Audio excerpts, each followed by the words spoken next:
and Newton. My name is Junior, my host name is Newton, and we're your anchors for today. So we'll be here to oversee and tell you all that you need to do with a smiling face, of course, so that you don't think we came here to kill you people, or you don't think we came here to criticize your work. We appreciate that you've gone ahead and you've done. So those doing the debates, you're doing the quiz, you're doing the robotics, you're the same. We appreciate each and every one of you as equals. And if you're not doing anything, you're still intelligent and you're still good. Nobody should put pressure on you. You might be good in the business space, someone else might be good in robotics, someone else might be good in music. So it doesn't really matter. As long as you're seated here and you're representing your school, you're proud of them and you're supporting them, we thank you. So let's give ourselves a round of applause. A round of applause. Smile, smile now. Smile. You're not smiling. So can anyone tell me just a short, just 2 words while you're here? I just want 2 words. I'll pick somebody, a lady and a guy. So just 2 words. Why are you here? We are here in search of the next robotics champion. No, you. Why are you here? I'm here to win. Okay, thank you. So we need a lady. Why are you here? Don't speak grammar for me. Speak why you're here. Don't tell me what they told you. Why are you here?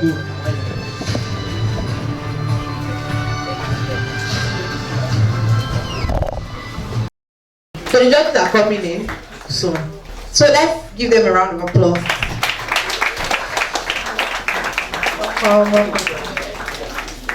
So for every judge that comes in, please give them a round of applause. That's our agreement. Round of applause, a round of applause. Thank you so much. They're coming. Keep giving them a round of applause. Please, thank you. Welcome. A round of applause for each and every one of them. Keep going, though.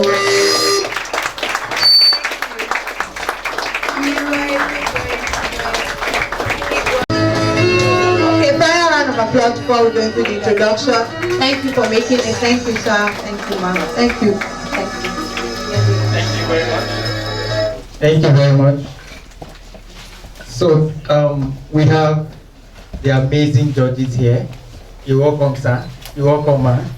So we have Chief Adeshino Adegoke, Head of Operations Intercontinental Distillers Limited, and Chairman Adeshino Adegoke Foundation. You're welcome, sir. We have the Acting Executive Director, Lib Africa, Ms. Omokende Ayeni. You're welcome, ma'am. We have Engineer Mr. Oluwayomi Joshua Ajayi, Process Operations Lead, Mobile Producing Nigeria Limited. You're welcome, sir. We have Mr. Taye Abiri, Business Development Manager at Tech of Food. You're welcome, sir. We have Mr. Chibu Wabu, CEO and co-founder of Publicia. You're welcome. You're welcome. We have the Process Operations Lead, Mobile Producing Nigeria Unlimited, Mr. Babatola Afolabi Adeyemi. Okay, you're welcome. We have the CEO and founder, Happy Coffee, Princess Adenika. Yeah. We also have in our midst the Startups Officer, Lagos State Employment Trust Fund, Mr. Ife Martin. These are great people.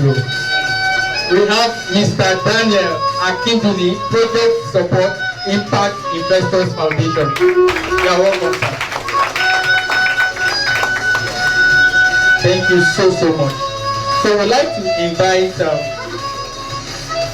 the Head of Operations Intercontinental Distillers Limited and Chairman Adeshino Adegoke Foundation, Chief Adeshino Adegoke, just say something to us.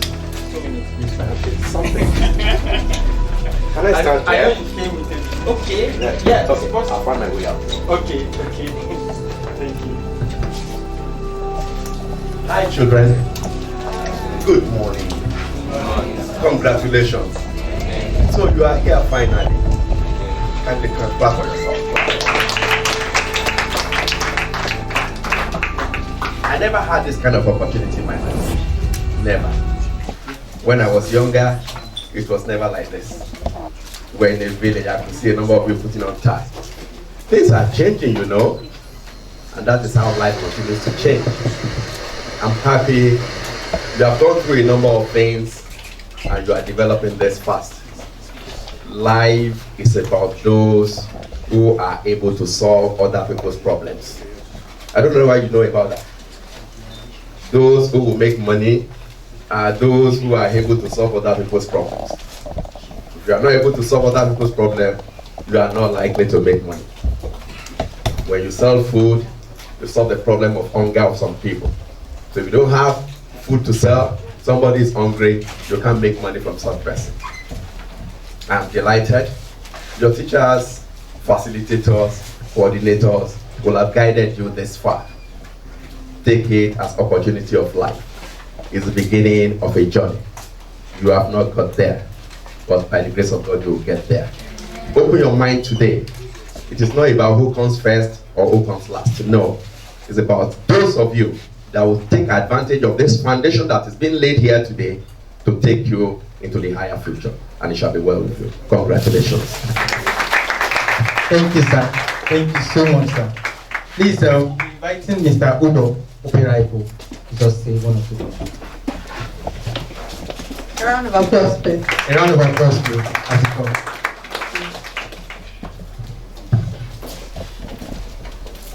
Good morning, everyone. Yes, my name is Udo Operaifo. The MC didn't introduce me earlier. I am the MD of Vines Realty by God's grace. I'm happy to be in this congregation today to support this great initiative by EduPoint, and I look into the future to see how really we can work together to take this to greater heights.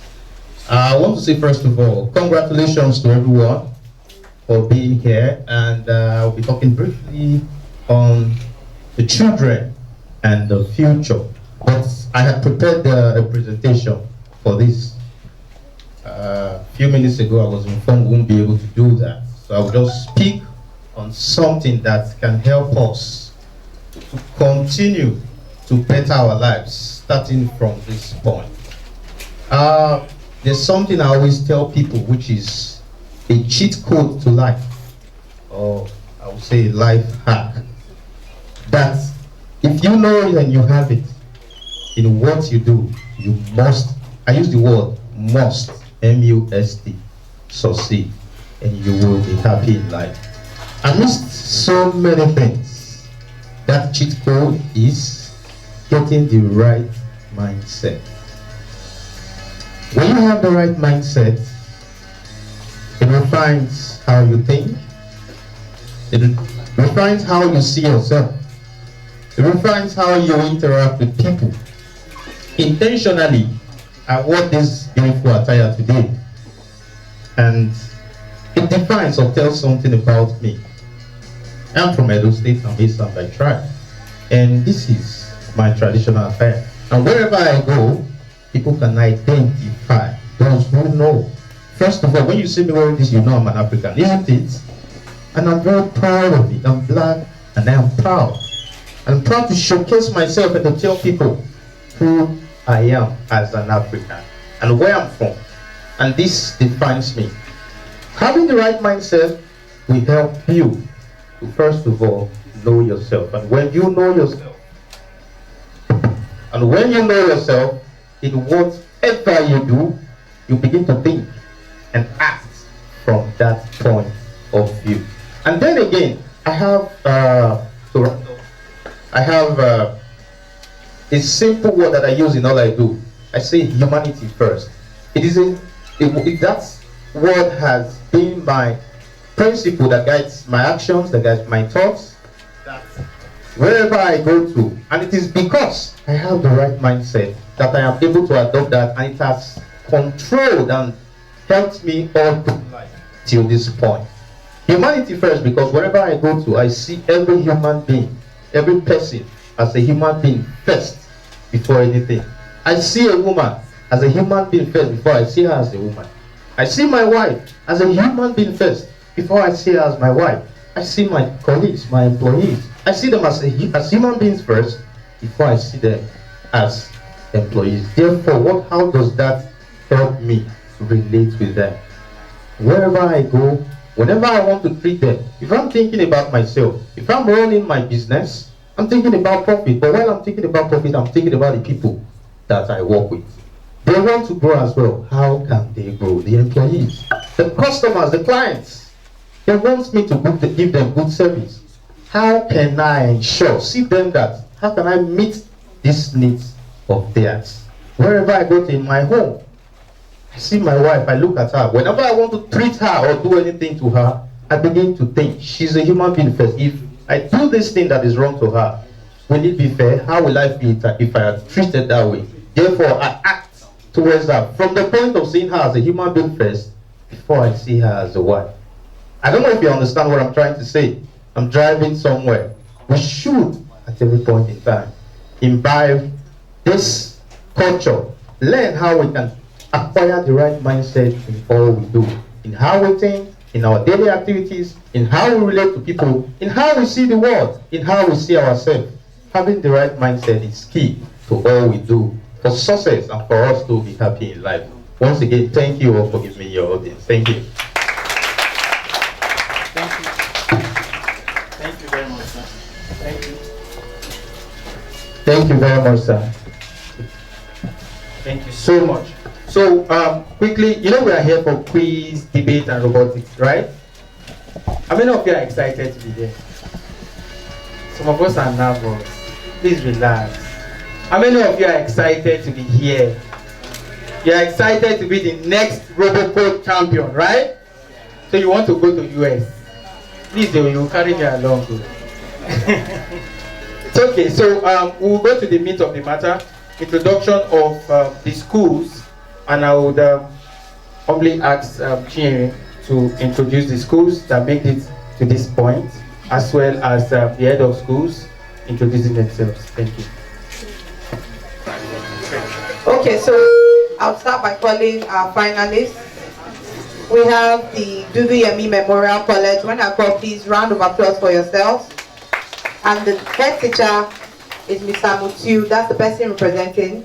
Mr. Mutiu Adekunle Ojelowo. Please can we stand and to the judges. Thank you so much. A round of applause for your teachers. Thank you.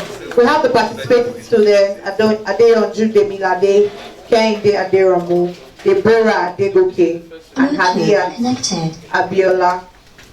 Next school, I'm not calling them in order.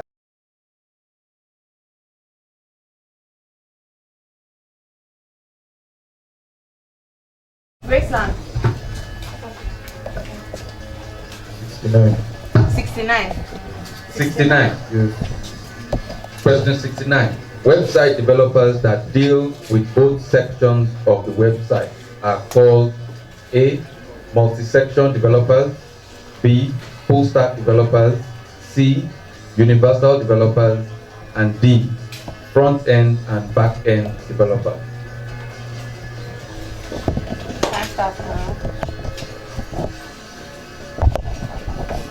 D. You know what D is? Front end. Okay. Incorrect. The answer is B. Full-stack developer. A round of applause, sir. Holy child. Question 2. A function is a series.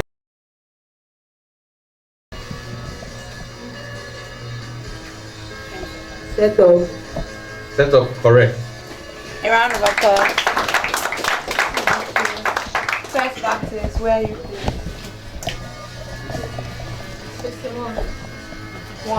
One. Question 1. Okay. Question 1. Where was the term robotics first used? A. World War II. B. Massachusetts Institute of Technology. C. In sci-fi stories. And D. In a GM industrial plant. What's the B? B. B. Incorrect. B is incorrect. Correct answer is C, inside that story. Review. 4. Number what? 4. Number 4. A program written with the IDE for Arduino is called A. IDE source, B. Sketch, C. Cryptography, and D. Source code. B. Sketch. Correct. I'm explaining. Question 100. I like to wait for the last question.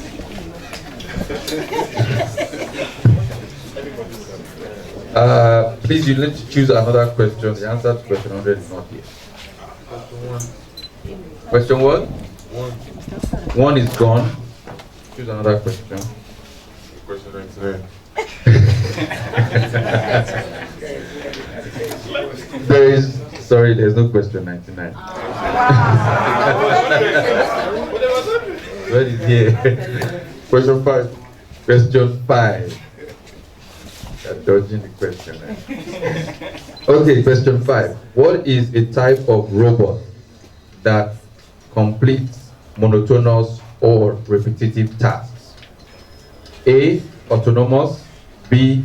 Pre-programmed, C. Teleoperated, and D. Augmented. The autonomous. Incorrect. The answer is B. Pre-programmed. Radio. Number 7. Number 7. Which group of components allow robots to perform their task from one location to another? A. Control system, B. Manipulators, C. Drivetrain, and D. Body/frame.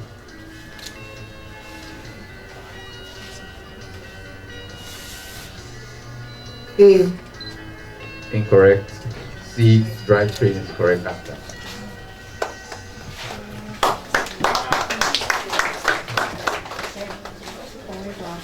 All right, so we're going to round 2 again, starting from the top again.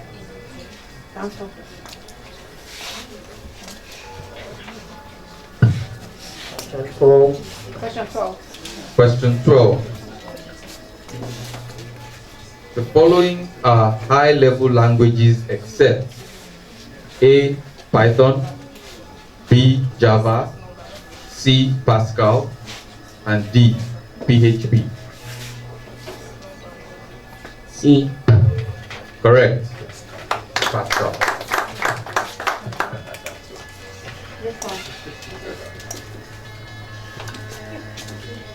17. Question what? 17. 17. Question 17. Modern robots have these to read data from the environment. A. Actuators, B. Sensors, C. Microprocessors, D. Knowledge-based systems. Sensors. Correct. D. Sensors.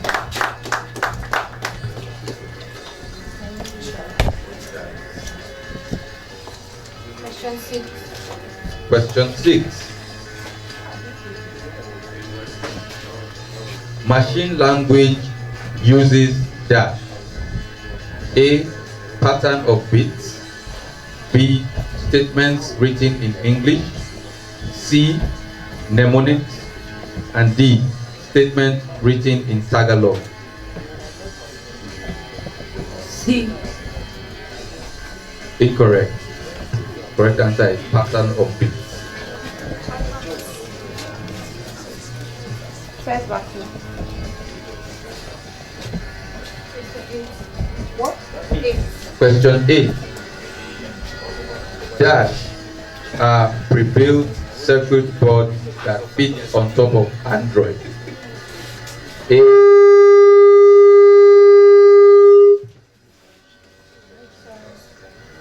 I'm going to take the question again. Dash are pre-built circuit boards that fit on top of Android. A. Sensor. B. Data types. C. Breadboard. And D. Shield. Correct.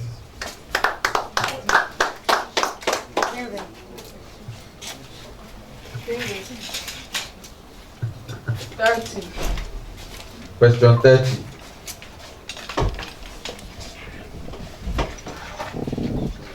Question 30. What language is the Arduino built upon? A. Python. B. Java. C. C/C++.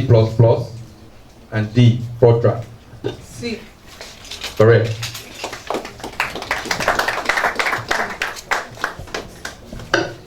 How many? Number 10.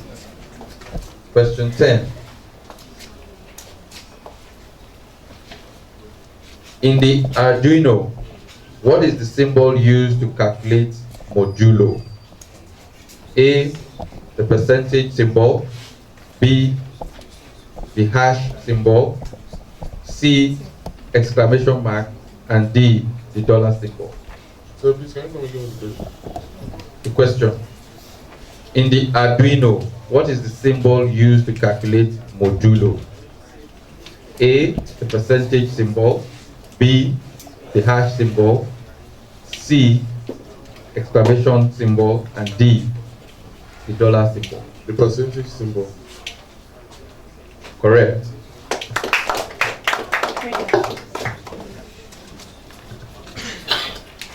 Number 18. Number 18. Question 18. A mechanical device attached at the end of the robot arm that performs a particular task. I'm not sure if that's a question, but I guess they're asking what is the name of a mechanical device attached at the end of the robot arm that performs a particular task. A. Processor. B. End effector. C. Controller. And D. Actuator. D. Incorrect. B. End effector is correct answer. Okay, so now round 3. Back to Damsel High School.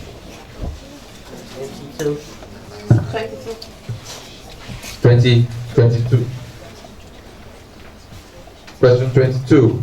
For a smart bin project, the moving part of the smart bin can be controlled by what robot component? A. Microprocessor. B. Actuators. C. Sensors. And D. Mobile component. B. Actuator. Correct.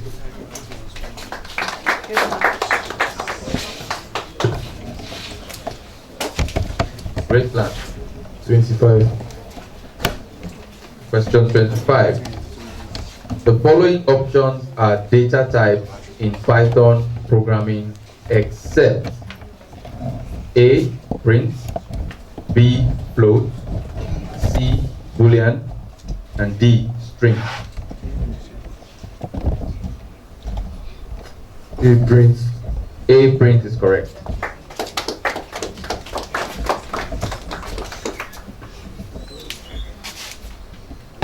Question 32. Question 32.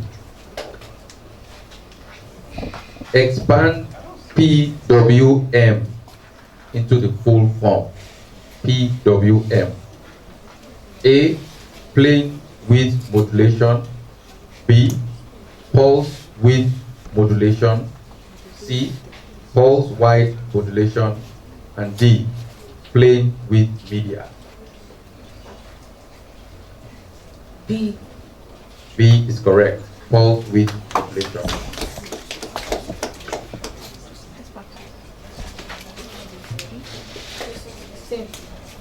Question 16. What is the full meaning of AREF as seen on the Arduino circuit board? A. Analog revenue. B. analog revalue, C, analog reference, and D, amplified reference. C, analog reference. Correct.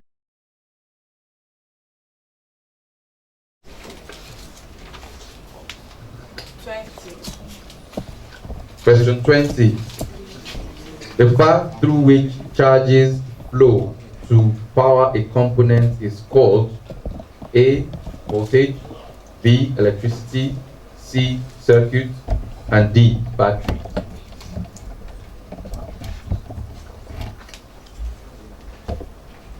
Battery. Incorrect. C, circuit is the correct answer.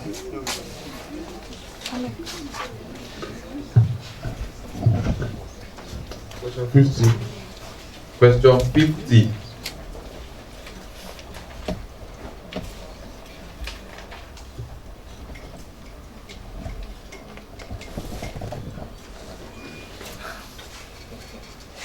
All right. Question 50. Digital rights, open bracket, 13, comma, low, close bracket, turns the LED A, on, B, off, C, dim, and D, none. Digital rights, open bracket, 13, comma, low, close bracket, turns the LED A, on, B, off, C, dim, D, none. Dim. Dim. Dim. The answer is off, B, off. Incorrect.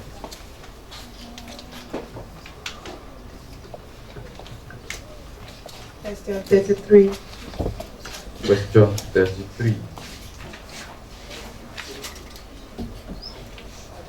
Which of these commands is used to add a library to your code in Arduino? A, define, B, include, C, void, D, variable.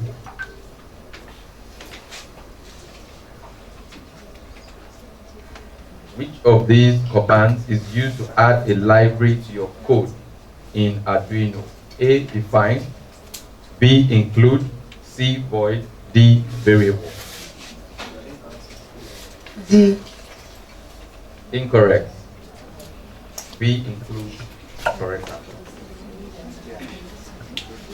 All right, last round. Heading now back to sample. Question 40. Number what? 40. 40.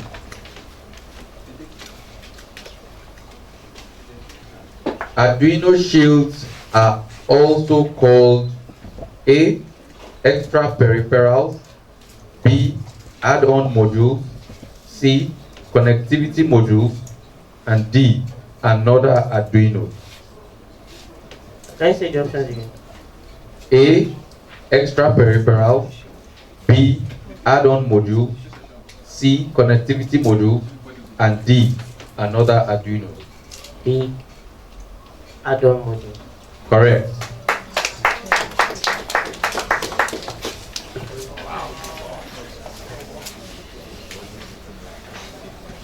Question 75. Question 75.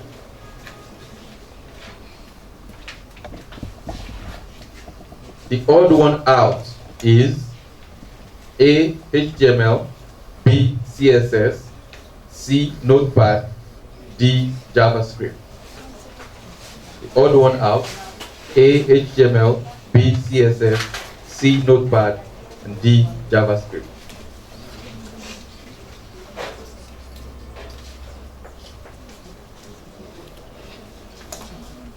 Notepad. Correct. Notepad.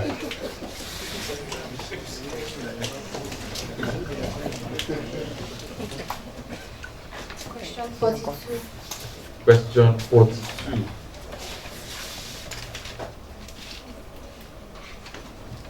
The Arduino Uno pins are labeled serially.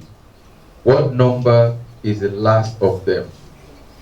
A, 14, B, 12, C, 16, and D, 13. A 40. Incorrect. D, 13 is the correct answer. Question 64. Question 64.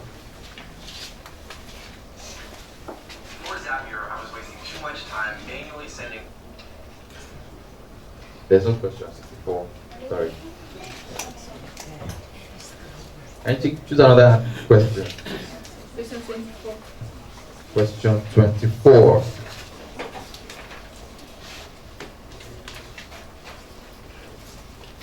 What informs the decision of autonomous cars like Tesla? A, sensors, B, batteries, C, Google Maps, and D, obstacles.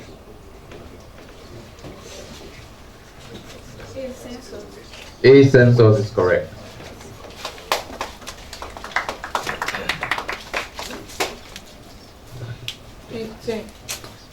Question 15. Dash translates computer program from high-level machine language in a single operation. A, compiler, A, compiler, B, director, C, assembler, and D, interpreter. A, compiler. Correct. For them now.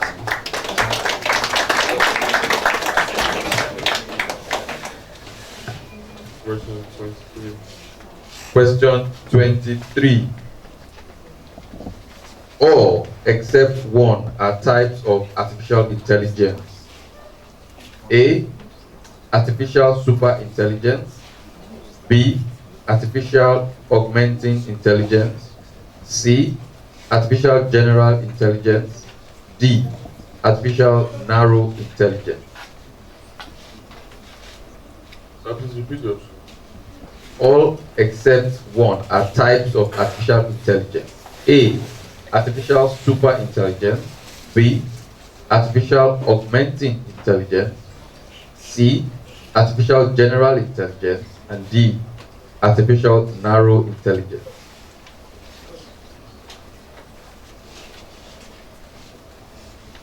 A, artificial intelligence. Incorrect. B, artificial augmenting intelligence. I didn't even know they were different types of. All right, final question Number 25. from Radiant. Come on, Radiant. Come on, Radiant. Question what? 25. 25. Question 25 is gone. Please choose another question. 46. Question 46. Okay. Which of these is not a type of Arduino? Arduino Uno, Arduino Mega, Arduino Duo, all of these. Which of these is not a type of Arduino? A, Arduino Uno, B, Arduino Mega, C, Arduino Duo, and D, all of these. D. Incorrect. Correct answer is C, Arduino Duo. A round of applause for yourselves, everyone.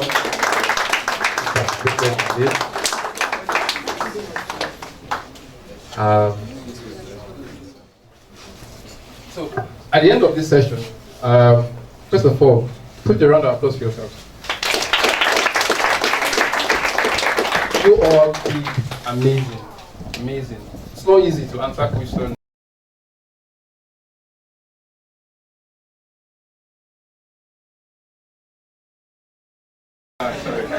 So now, at the end of this session, the first position is Damso.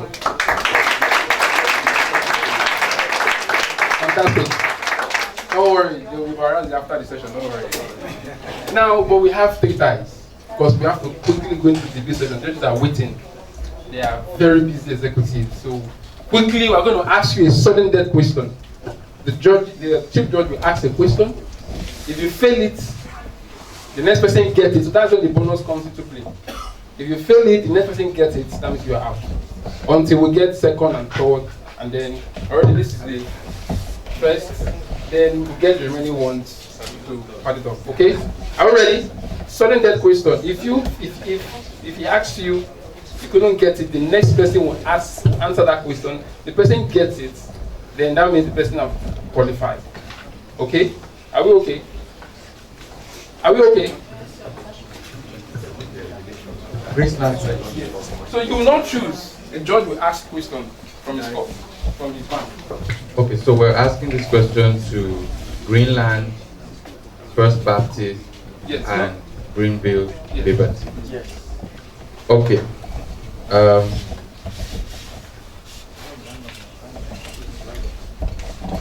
right. So, in what order would they answer? In the same order, right? Okay. Great. All right. So this question is for Greenland. Greenland. Okay, sorry. Graceland. Sorry, Graceland. All right. A dash is a block of reusable code in a program. A, loops. B, conditionals. C, functions. D, classes.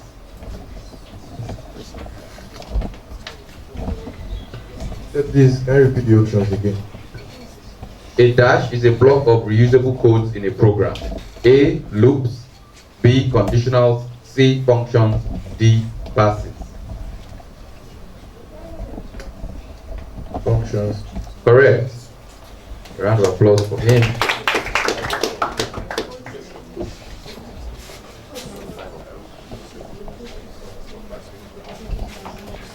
Okay. This question is for First Baptist.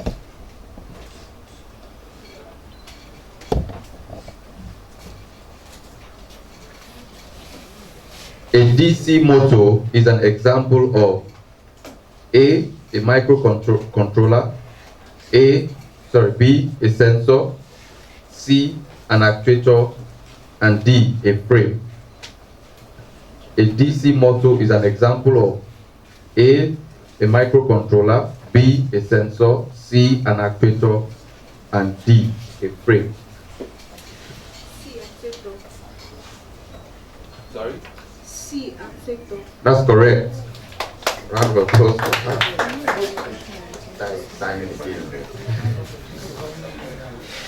All right, this question is for Greenville. Are you ready? Dash in programming listens to the interactions of a user. A, event center. B, interpreters. C, event listener. D, none of the above.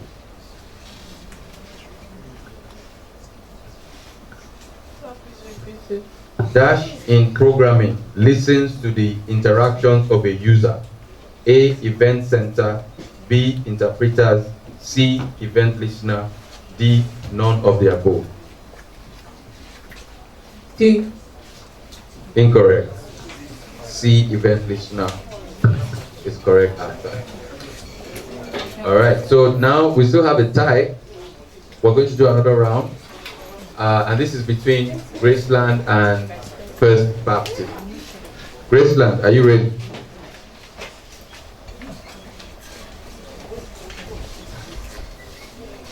Are you ready? PWM pins on the Arduino are all digital pins. True or false? PWM pins on the Arduino are all digital pins. True or false? True. Correct.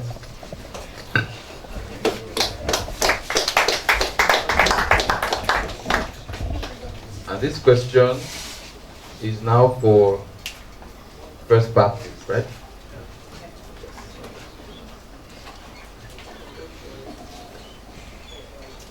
The following programming languages are used to program robots. except A. Python, B. C++, C. PHP, D. Java.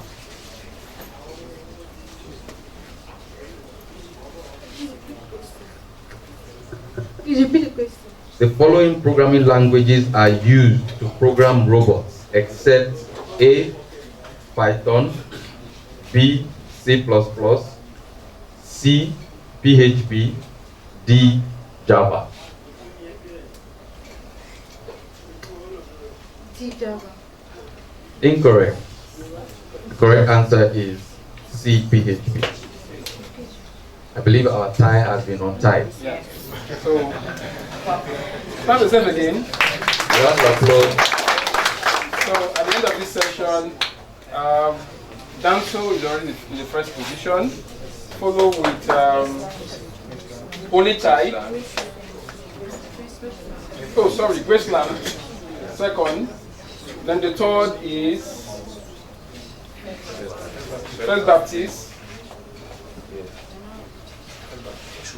The fourth, Holy Child. 15. Oh, sorry.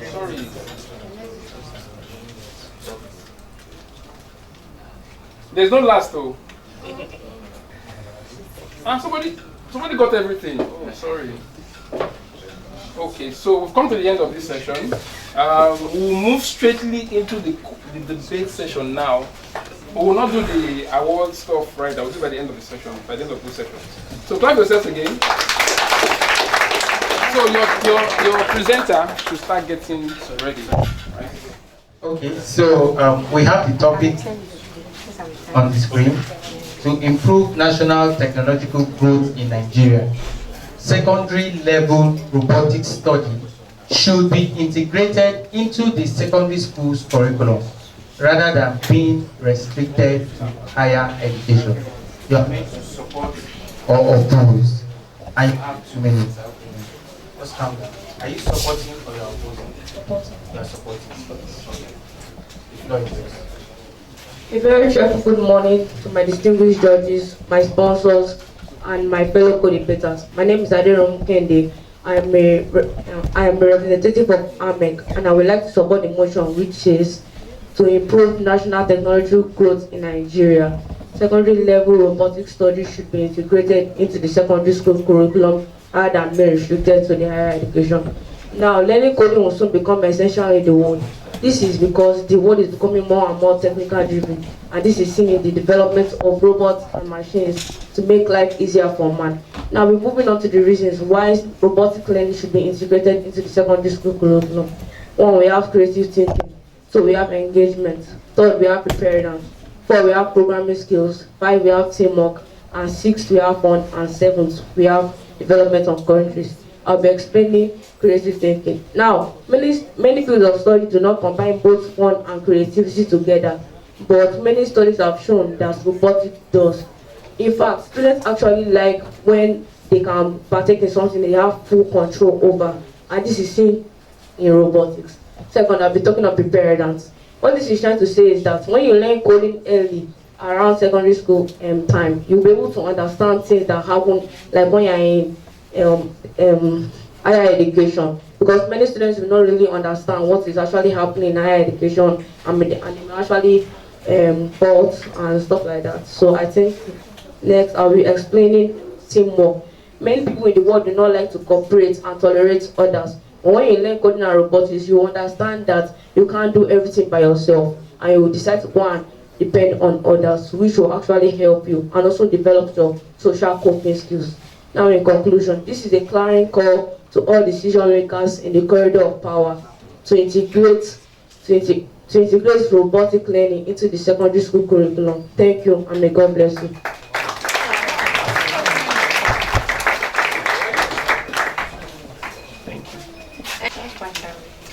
Let's give him a round of applause. Let's give him a round of applause. So we have Danso.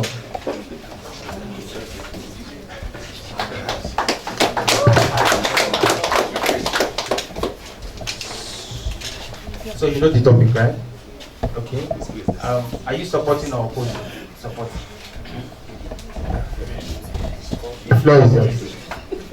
All protocols duly observed. My name is Oluwatomi Sinkoka, representing Dancehall High School, and I strongly support the motion which states that robotics should be inculcated into secondary schools in Nigeria rather than just being left to higher education for the improvement of technological growth. I'll start by defining the key points, which are robotics and technological growth. Robotics is a branch of computer science or computer engineering that deals with the manipulation, design, and control of robots, while technological growth refers to the improvement in the quality of service across various careers using technology. Daniel H. Wilson said, and I quote, "There are endless possibilities to what robots can do, and some of them are just too fascinating for the human mind to believe." I'm sure every single one of us here knows that robotics is the future. Robots are gradually taking space in every career in the world today. Very soon, the most occupied beings will be the robots themselves, and the richest class of people will comprise of all the robot professionals. So don't you think that it's wrong for our generation to be jeopardized by us being exposed to the crude oil of our time only when we get to higher education? Introducing us to robotics now empowers us to be technologically influential and make change that will promote technological growth. Research shows that most of the developed countries in the world introduce their children to robotics from a very tender age, and it is represented in all levels of education, which is primary, secondary, and tertiary. And here's what this helps them to do. It helps them to prepare individuals that will come out as qualified professionals in all areas and all spheres of robotics. Unlike here, where 16 years worth of knowledge and experience is trying to be imparted into an individual within 3 to 4 years. Most of these individuals get frustrated and decide not to study robotics again or decide to go abroad. Not only does this speak ill of our country and its educational system, it also shows that we are losing a lot of intellect to the Western world. And we have the capability to succeed because we are blessed with human resources. Research also shows that doing something habitually from when you are young makes it become a part of you. So that means that if technology is introduced to the nursery class, even as young as the nursery class, we can raise... Time up. Why? Time up, time up. So I don't believe that it is too small for technology to be introduced Time to the secondary up. school. Thank you. The time is time, right? Okay, so we have the next school, Graceland. Graceland.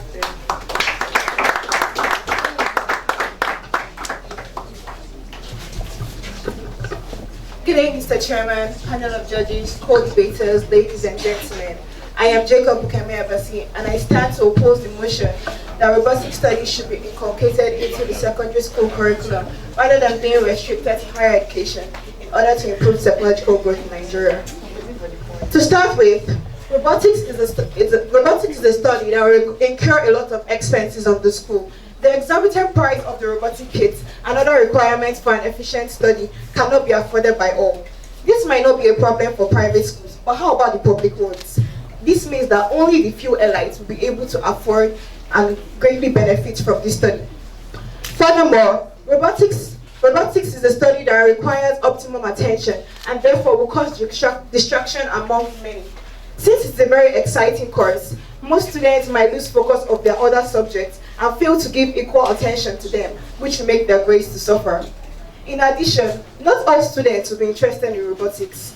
In fact, most people that do not plan to further their career in computer-related studies will not find it as intriguing as others do. So this means that the practice of robotics will not be practiced by everybody. In fact, only 10% of the students in this school will practice what they have been taught. Therefore, it will be a mere waste of resources. Moreover, robotic study is one that requires a great deal of... Robotic study is one that causes... Robotic study is a study that requires a lot of attention and time. So inculcating it into the school curriculum might affect time allocated to other subjects. This will be a Herculean task because the school curriculum cannot afford that kind of time because the subject already has their time allocated to them. Please round up. Round up. In addition to this, robotic study might not be practiced by all students. To conclude, I believe that robotic study should be left for the higher education, where people that have interest in it can specialize in it rather than being imposed on secondary school students. Thank you. Thank you. So we'll be calling on Green Vibe. So are you supporting or opposing? Support. You are supporting. Okay. The floor is yours. It's no longer news that tech evolution is currently on rise across the world. This did not happen overnight, but by systematic and structured programs, which I believe that my country has not done enough to incorporate this program into our secondary curriculum. Good day, everyone. My name is Father Victoria, a representative of Greenville Liberty. I am here to support the motion which says that secondary level study robotics should be incorporated into our secondary school curriculum rather than being restricted to higher institutions. And I believe that on following our 9 points, I'll beyond reasonable doubt be able to convince you. First, the study of robotics will be a foundation and learning ground for those who want to build a future career in robotics and other related fields. Also, the study of robotics is one of the objectives which is in line with the 6334 system of education in Nigeria, which has the sole aim of making students to acquire skills and so that they can be self-reliant upon graduation at different levels. Also, the study of robotics will improve inclusivity and solve the problem of digital divide. What is digital divide? This is when there is digital marginalization in a society due to poor education or lack of digital facilities and so on. But the study of robotics will make them to gain more knowledge on technology. Please round up. Also, in conclusion, it's now better than ever to start investing in robotics so that we can make students to be creative and innovative thinkers, problem solvers, so that they can stand a chance in high-tech jobs. Thank you.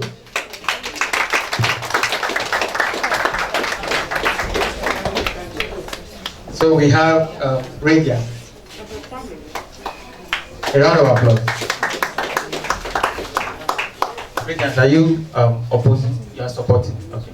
Good afternoon, Mr. Chairman, panel of judges, accurate timekeeper, co-debaters, and my fellow audience. Standing before you today is Mark Luboma, and I'm a representative of Radiance High School.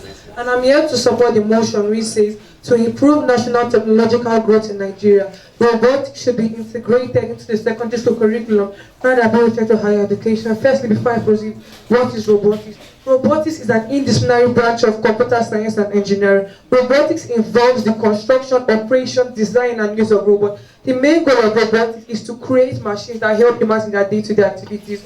Increasing amount of research is being done on how robotics has taken secondary school by storm. Robotics has become more common in our society and has penetrated its way into the education and industrial sector. While applied in the field of education, robotics and simulators help to manage ways students learn and help students with learning disabilities become more managed and more knowledgeable students. Robotics helps to bring children to class they may or may not be able to attend. It boosts creativity. Robotics is practical oriented, as we all know. We can see our various projects displayed on the table. These were projects designed by young man and young individuals. These are our fellow students. This project was designed to increase their intellectual capability. These are what we were able to achieve. Not high school students, but was secondary students who created it. Robotics helps to bring about teamwork. This might have been a one-mind idea, but it was a 12-student creativity. It was not easy to achieve, but it took the mind of 12 different students just to achieve one project. That's what our robotics has come to do.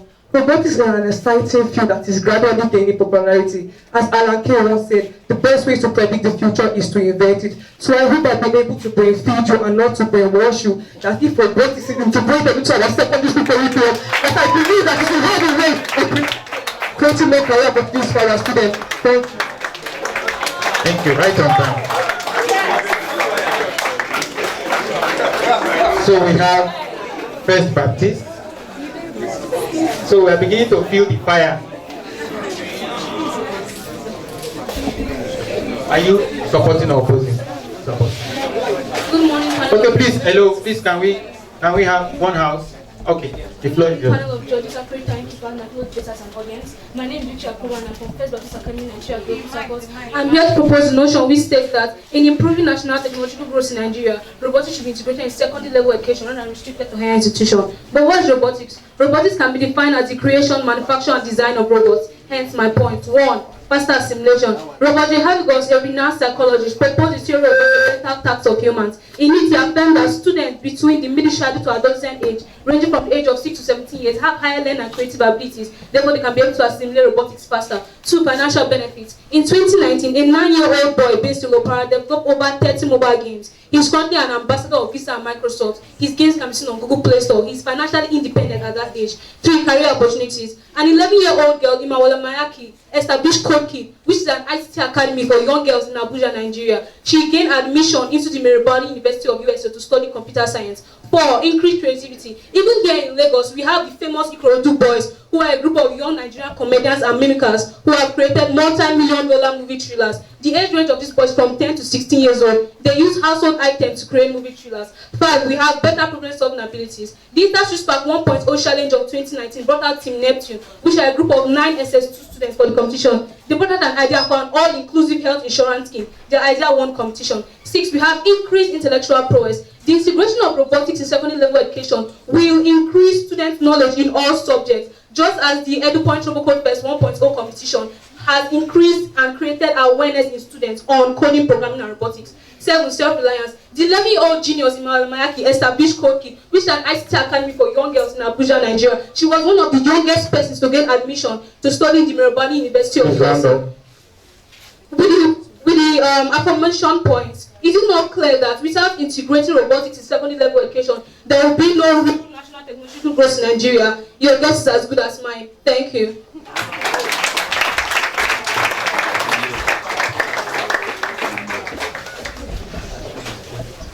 So we have only child, the last but not the least. Is a round of applause. Are you supporting or opposing? Supporting. Supporting. The floor is yours. Good day, panel of judges, co-debaters, and my ever-listening audience. My name is Obele Jessica, representative of Holy Child College, here to support the motion which states that to improve national technological growth in Nigeria, secondary school level robotics should be integrated into the secondary curriculum rather than being restricted to higher education. What is robotics? Robotics is a branch of engineering which does with the construction, conception, and manufacturing of robots. Moving on to my first point. Through robotics, students are able to engage in multidisciplinary projects. With a basic understanding of robotics, there are so many avenues to be explored and discovered. When these students look at these problems, they are able to understand things from an engineer's point of view, looking at the problems they witness when trying to make up projects. And these problems can be linked to the problems we all witness during looking at technological growth of our country, Nigeria. Seeing these problems will give students a drive to provide solutions, and this will make them put in the logical area parts of their brains to make out creative and innovative solutions to these problems. Robotics prepares children for a technological future. With the study of robotics, students are able to be comfortable with all kinds of computer and technological ideas, which will make them able to easily adapt to technological growth and increase the rate of technological growth and changes in Nigeria. Also, employment skills, entrepreneurship skills and technological products. In a technologically developed country, there has to be a lot of technological products. With the study of robotics, students are able to use their skills they learn from robotics to build up different technological products. And technology and robotics also help students to increase the practical skills they have within them. And these practical skills will build up youth who will be well equipped with the necessary robot ideas and technological ideas to build up the technology growth of the country. Thank you. Please, a round of applause for all of them. A round of applause for all of them. They actually prepared for like 3 to 5 minutes, but they were given 2 minutes. Please give them a round of applause. I'm sure they did very well. All of them, they did very well. It's not easy, condensing your points for just 2 minutes. So I will give the chief judge. Okay.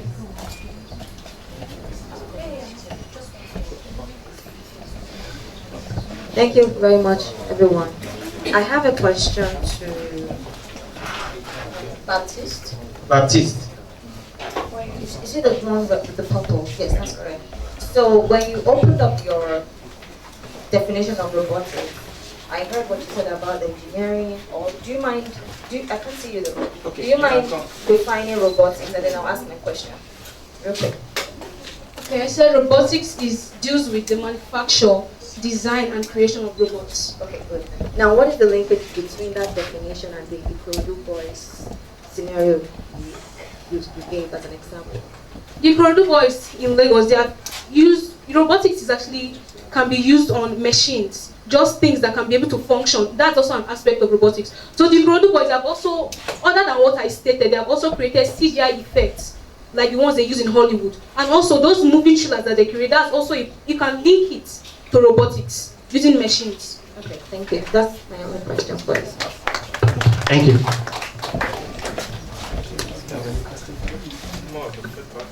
Okay. Feedback. Yes, I think it's more of feedback. I think I would have to commend Graceland International School. Graceland, because I think they were the one that spoke opposing the notion. I would have expected most, because I feel supporting is more easier, because everybody knows. So in order for, I think we were discussing it, that in order for us to stand out, I mean, what are the disadvantages of robotics? I mean, I don't think it's that difficult. So in cases like this, it's always good to stand out. I believe everybody will want to support. So in order for you to stand out, build your own niche. Try to look for disadvantages of robotics or anything. I believe that will make you stand out in any way. So that's just the feedback. Thank you very much, sir. Well, I think children have done very well, and you clap for yourselves. They've done very well. Really, it takes a strong will to stand before crowds like this and say what you have already been taught. But again, I still need to encourage some of you that were fidgeting, you were afraid. All these people are your classmates, you are your colleagues, you play together. So there's not, like I said earlier, there's nothing to fear. So each time you have opportunities to sell anything, sell it very well. And like my colleague had said, if you are opposing, stand out and oppose. And again, there are a number of people amongst you too that are actually in support. But in support, I hardly hear a number of things some people are saying, because it's about 1,000 words per second. There's no way, even the 5G of MTN, I'll see. I mean, so please, when you have opportunity to speak and the time is short, just organize yourself. You are not selling anything difficult. Just arrange your points and go through them. Like the Baptist that was called back, you can see she was called back because you will articulate and understand what she said. I think each and every one of you should learn from yourself. There's one school that actually supported, but in supporting, it was like you are against. I didn't want to say, but I know a number of you picked that one. They say, because this is not a fashion parade, and this is not a church. This is a business environment. So everything you say here, I know my colleagues here are ready to buy into your part, to be part of your future. There are my people there starting out to look at those who are doing well that want to pick to our own business school too. So this is an opportunity for you to have sold yourself. But one person came in here and it was like he was just talking to us. So I think you children need to learn from here and pick it up and then take advantage of this opportunity. But overall, all of you have done very well, and I think kudos to you. Thank you. Thank you.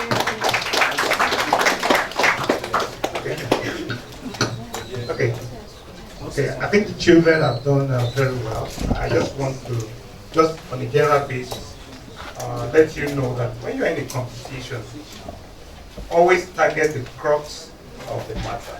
I know you are prepared so widely, you have a lot of definitions in your head, you have a lot of points to drive on, but that is not the crux of the matter. The crux of this matter, for instance, is whether this robotics should be introduced in the secondary school as against leaving it in the university. That's the crux of the matter. So whatever you must have, prepared for, if it is too bogus with the time you have, just come on the stage, do your greetings, and go straight to that crux of the matter. Forget about all the other, because what is defining your, these steps, that is engineering. When you are given a project, there is a scope. If you go outside the scope, it doesn't matter how much work it doesn't matter. So what should guide you is that topic. What are we doing here? We want to know whether robotics should be in secondary as against leaving it in tertiary. So when you come in and you do your introduction, go straight to the heart of the matter, and you will be there. Thank you. Thank you very much. Please, a round of applause for the amazing judges. Thank you. So, I think next will be the compilation, right? So before the compilation, our judges will give them time to rest and then compile the result in robotics. I know this one's a short game. Everybody's participating. Yeah. So just give me one person that will act it's called the Pictionary game. So let me give you a picture. Somebody will tell the person who's going to act it, the word, and then one person will have to say what the word is. Do you get what I mean? Somebody acts it out, then you guys give me the word. It's easy. If you have someone who's very dramatic like me, you will get the word, the exact word. So who wants to go first? If you can act, just come out. You will help your school to get the word. But even if your school doesn't get it, any other school can get it. It's extra mark for them. And they give for the winner though, just so you know. But so who wants to go first? Students only though. Somebody will ask the word and then somebody in your school say it. If not, to pass it to another person. Okay, so let's have CMS Grammar School. Ready? Starters, yes. Yeah. So one person comes out. Who can act it? Will tell you the word, right? And then act it. And then your peers will say. Your peers will say what we take it to another school. They're easy words actually. Okay. So who wants to act? Clap for him. One person. Are you acting? Okay, come. This game is a must. Nigeria people are too serious. People don't understand the importance of playing games.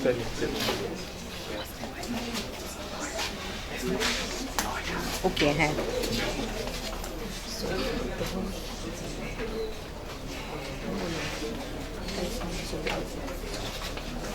So please watch him carefully. You have to say, you have to acting the word. What's your word?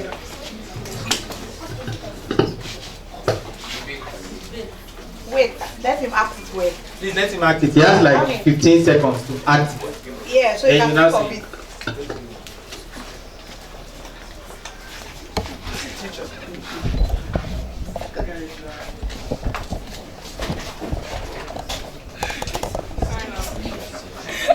Okay, so CMS didn't get it.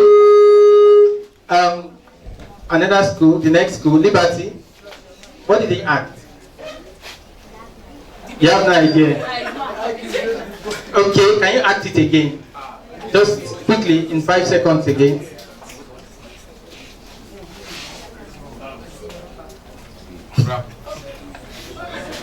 Okay, I think you're not acting it well. Yeah? No. He was meant to act in. You want to say something? He was meant to act a lawyer.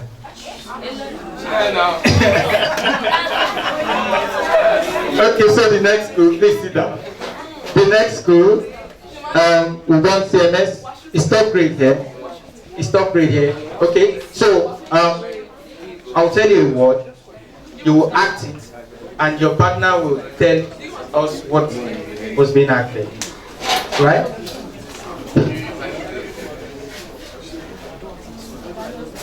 Watch carefully. A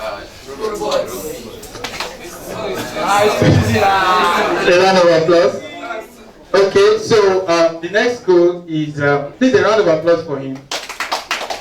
Lawyer 2 was easy if you actually knew how to act being a lawyer, right?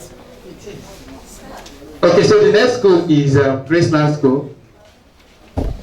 Graceland.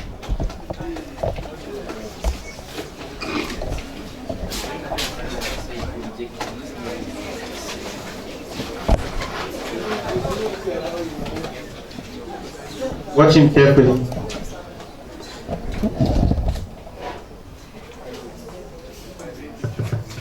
What did he say? Please a round of applause for him. So we have 2 schools, third grade and Graceland. So the next is Greenville Liberty. Greenville Liberty. I'm always saying Greenville. Greenville. Greenville Liberty. Are you there? Okay, quickly, one person come out. Quickly. We have a tie already. 2 schools on ground. Greenville, quickly. The same person for debate. Another person now.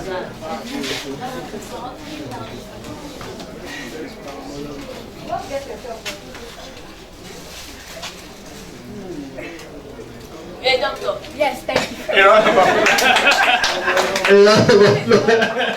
So thank you, sir. No time. Okay, so Radiant School. Radiant. Have I called Radiant? Okay.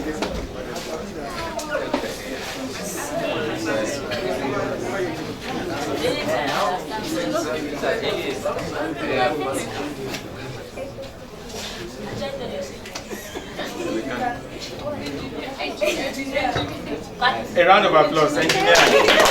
Okay, so 4 schools. I've called all the schools, right? Which other school have I not? So, dancer. Okay, dancer. Come.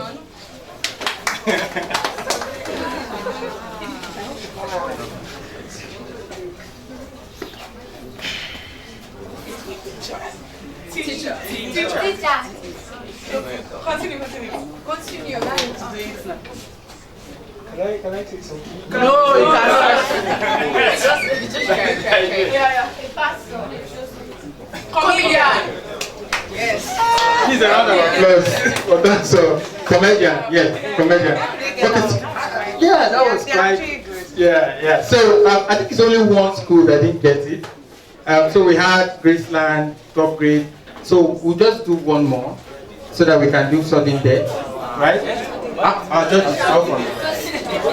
They are still only child. Have I called only child? Okay, please, only child, come. Sorry.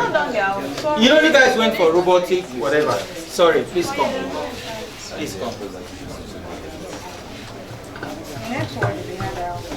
You're too serious. I'm here. Okay, so.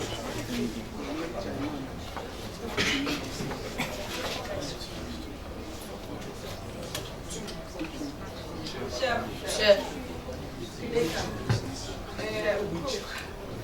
Cook. Sorry. She got it. So we need to pick out the schools that didn't get it and do 1 for everyone. Yes.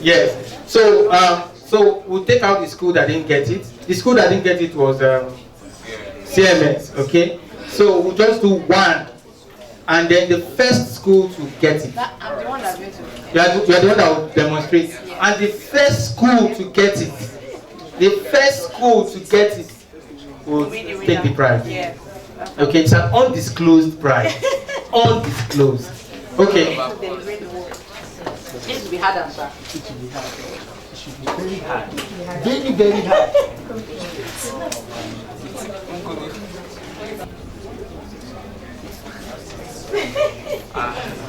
Okay, so see everybody's carrying through.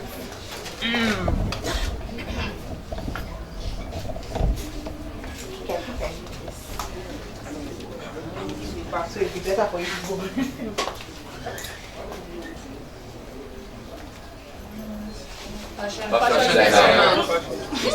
Salesman.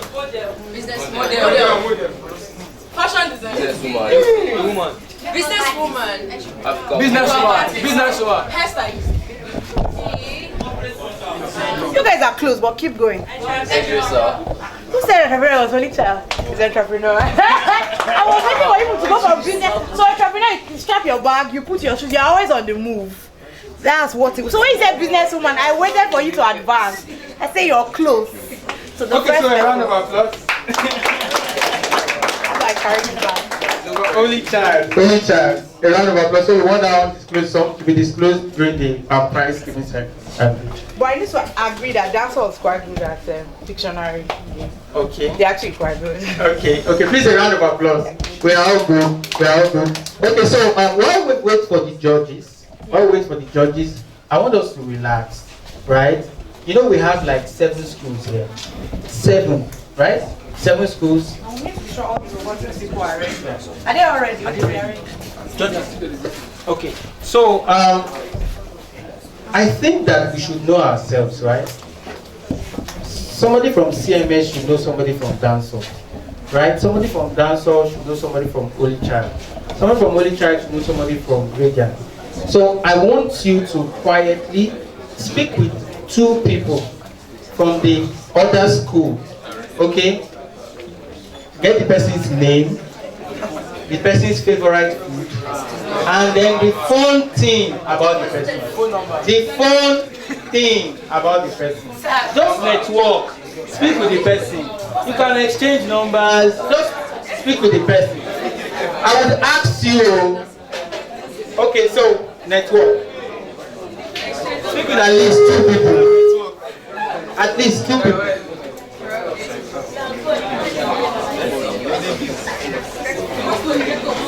You're meant to stand up from your seat.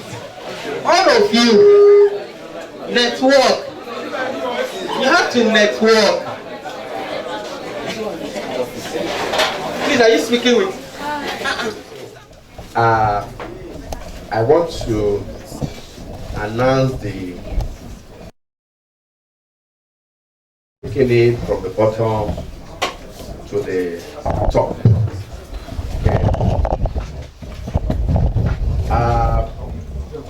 In order of, there are 7 schools. And the school that came 7th is Graceland. Graceland, come on. You're taking picture on your certificate.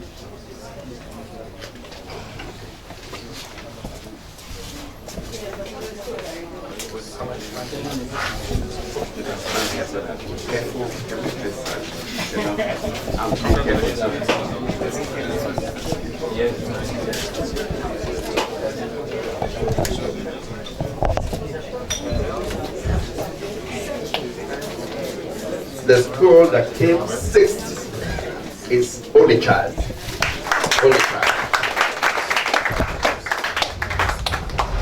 Please give her a very good applause. It's not easy standing in front of this crowd to say something.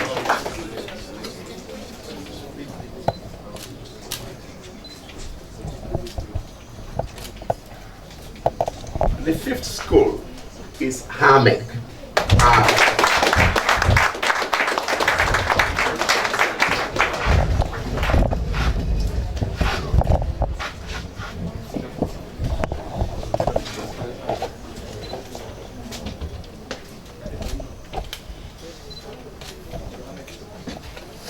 The 4th school is Greenville.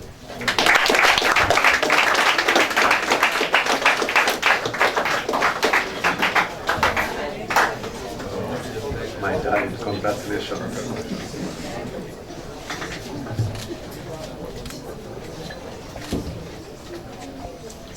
Well, I'm left with the 3 best schools, and may I request representatives of the following schools to stand where they are. Just stand up. I'm not arranging you in order first, but all of you needed to be appreciated. Dancehall High School, stand up wherever you are. Radiance, stand up wherever you are. And of course, First Baptist, stand up wherever you are. Can we please celebrate this one? Let's celebrate that. Whatever happens in the result I want to announce, all of them have won. All of them have won. So, may I invite Representative of Radiance to come forward. She came third. Radiance came third.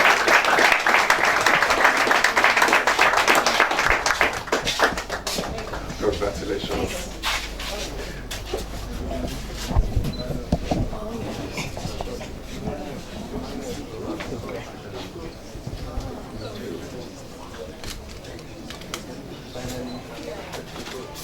The second position goes to Dancer High School.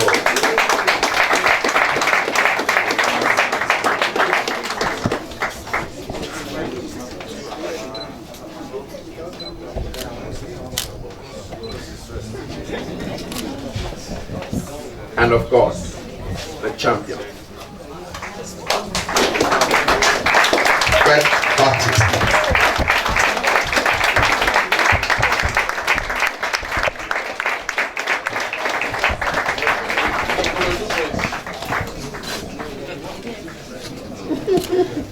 Congratulations. Thank you, George. Thank you, George. Thank you, Chief.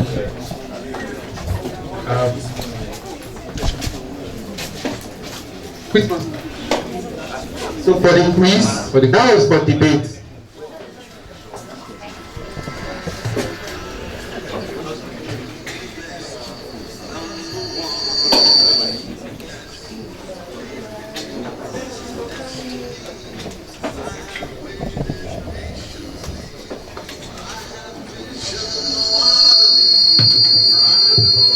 Okay, so this is the quiz master for today. Okay, okay. You are not the INEC chairman. Okay, so the quiz master would say it, right?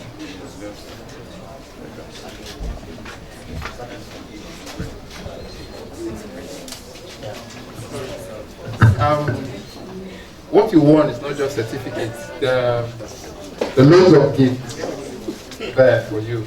So we don't want to jump back here. So once you're done, I will direct you to where you have your gift.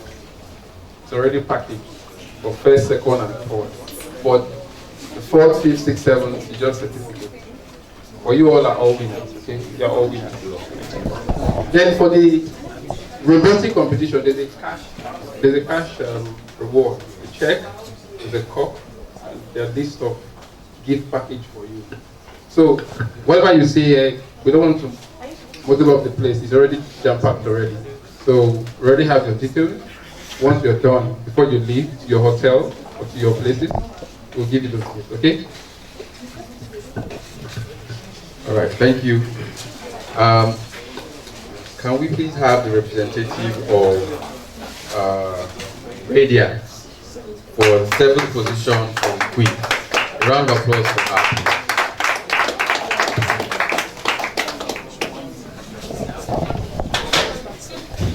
Let's not forget to give a round of applause. A round of applause.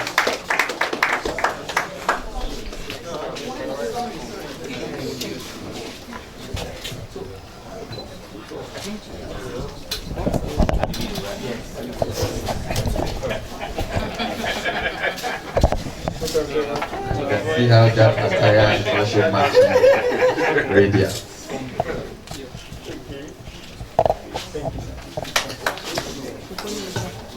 All right, in the 6th position is Ahmed, representative of Ahmed. Round of applause. Keep it going, keep it going. Ahmed. Ahmed. All right.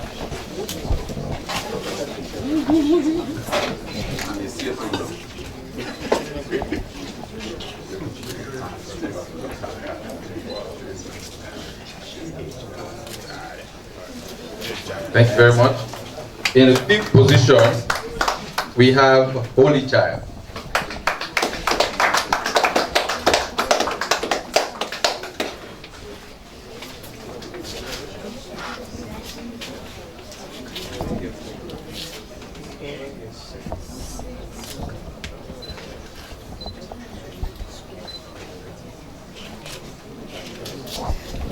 Thank you. 4, Greenville. Greenville.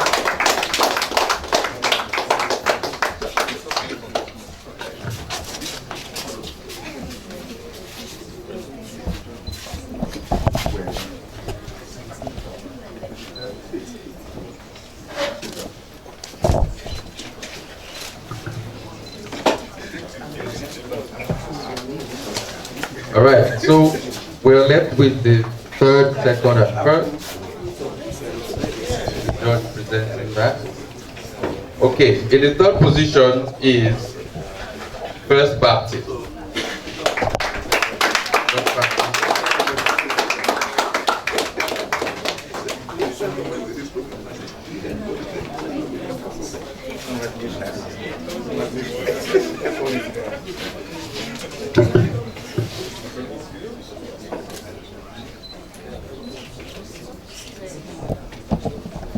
Thank you.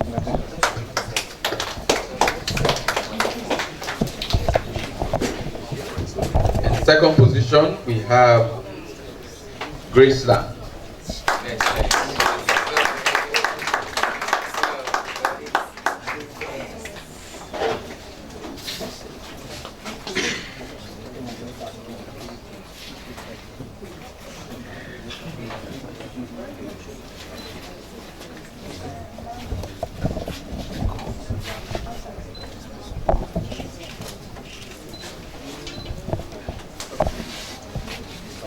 Thank you very much.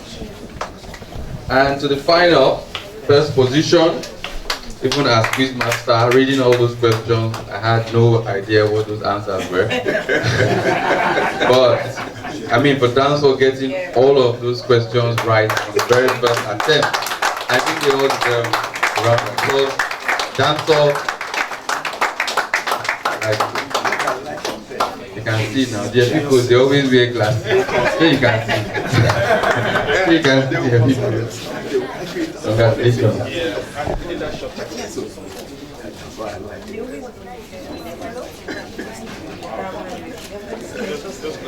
Thank you. Thank you very much. Thank you very much, sir. Please, a round of applause for our amazing judges. A round of applause for them. So, while the judges are getting ready, we'll be inviting Mr. Babatola Adeyemi from Lagos State Chamber of Commerce and Industry to come and speak with us for a few minutes. Thank you, sir.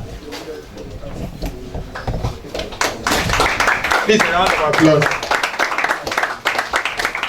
Young people, it is very important that you meet these judges one-on-one. This is an open field. So once you can go meet them one-on-one, it's possible, please. Please, a round of applause for him again. Good afternoon, everyone. Interestingly, I can't find my speech on the phone. So I'm going to speak extempore. And I think it's very good. Now, I'm going to speak on just two things. One of them is AIR. What does that mean? Can somebody mention it? AIR. That's a fine. A stands for an advice. I want to give each of you here this afternoon. My name is Babatola Adeyemi. I work for Lagos Chamber of Commerce and Industry. Now, what's the advice I want to give you on AIR? The advice is found in the word stop. S-T-O-P. Now, what does it mean? It means seize to this opportunity purposefully. Did you hear me? Did you hear what I said? Yes, sir. I said seize to this opportunity purposefully. And I'll give you a very simple illustration of what I mean. We just finished the Lagos International Trade Fair a few days ago, last Sunday. And we had 2,232 students from 51 schools who came with 54 teachers and drivers. And I was the one going about because I was the one that normally invites schools for the trade fair every year. And I found a girl, she just came to me and said, I just said, how did you find the trade fair? He says, it's good, but I didn't achieve my purpose. I said, what do you mean? He said, my plan for life is to be a fantastic fashion designer. And I went around, I can't find any of it because I could hear me to fulfill that ambition. Are you hearing me? Are you sure you're hearing me? And we exchanged contacts. I love the girl. That's the girl that has the purpose. That saw an opportunity that should benefit her and make you not benefit her. And she complained. What did I do? I gave her my card and said, I'll be in touch with you. And as I speak, there's a beautiful historical event in Landmark, December 8 and 9. I'm a consultant to those organizing that event. And she will be at that event. I get what I'm saying? So I'm saying that there are people here today you never meet again in life. Don't underrate them. You must have a purpose and find out among them who has appealed to you, who can help you to achieve your purpose in life. Is that okay? That's A. An advice on stop. Seize to this opportunity purposefully. Which means to the second I want to talk about. The I in AIR is inspiration. I want you to be inspired. And to be inspired, I'll also design an app. All of you are doing robotics. Am I correct? Me, I have an app for all of you. And that app is an umbrella that has 7 things I want you to focus on. The first app that I want you to take away from here today. How do you spell app? Sorry? Beautiful. The first app, there are 7 of them. I'll do it in the next 7 minutes. Is what? Appreciate perfection personified. Can somebody repeat that? And who else is perfection personified than God? And God the Creator. So it doesn't matter your age.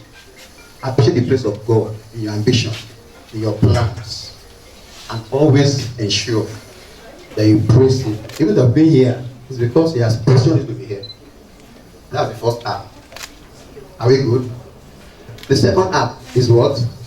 Appreciate personal purposefulness. What did I say? You're not too young to have a dream. I just told you about a girl. Her goal is to be what? Fashion designer. Secondary school girl. And she's pursuing it. That's why she will ask me the question she asked me. Do you understand? So you at your age now have a purpose, have a goal. It will influence the things you do. It will influence how you spend your time. It will influence the friends you have and the books that you read. So I'm believing you are going out of here to have a purpose in life. And very important. You must appreciate personal what? Purposefulness. Is that fine? Now, number 3 is, I say I don't have. I'm trying to get them to the, but they're not on my notes. The third one is what? Let me get the third one. I try and remember now. Accord good. Accord. Look, is it accord? No, I remember now. It's about your parents. Accredit parental pains, parental pleasures, parental stress. That's the other app. Are you listening? Are you listening? Accord parental. I got it now. Guess. Pricelessness. That's the word. That's the other. The third app. Accord what? Parental pricelessness. Your parents are wonderful. Many of them have gone a lot extent to make who you are today. Some rather not buy a new shoe to pay your fees. Some rather go on holiday to pay your fees. So you must ensure that what you appreciate parental pricelessness. I'm asking somebody, what's the first app? Failure. Second one, purposefulness. Then the third one. Now let me round up, because like I said, I don't have my note. There are 4 more that hopefully I can't see it on my phone. But it's a close the fact that you have to understand that life is full of challenges. So you must appreciate people's peculiarities. Is somebody hearing me? Appreciate people's peculiarities. People are not the same. You might be disappointed. You might even be betrayed. But be ready. So understand, people are not who they ought to be. The world is full of bad people, but be prepared. So you don't have to deal with different people and situations. That's number 1. That's number 1. Because I don't have my notes, I'm not giving them the way I want to give them, but just take a look at what I'm saying. Are we together? Now, number 5, activate passionate prayer. The 5th app. The Is somebody hearing me? It doesn't matter religion. We have a God there, He answers prayers. So what you activate what? It will help you. It will help you. Number 6. Whether we like it or not, there are bad people in the world. Is somebody agree with me? So you're not too young to understand that there are people we call principalities and powers. Bad people. Bad people. Even in the cities, they are not only in the village. Do you understand? So you must what? You must accost principalities and powers. Bad people. It's important. But you have that knowledge. There is no everybody that sees that is your friend. Do you understand? I'm not saying suspect people unnecessarily. We must appreciate these realities because in one way or that they will influence the life that you. Let me round up. I forgot the last one. But let me round up on this note. I want to round up with what Dr. Chidi Opaloba called the 5 Ds of success. What did I say? Let that be your takeaway. The first D is desire. I said what? Desire.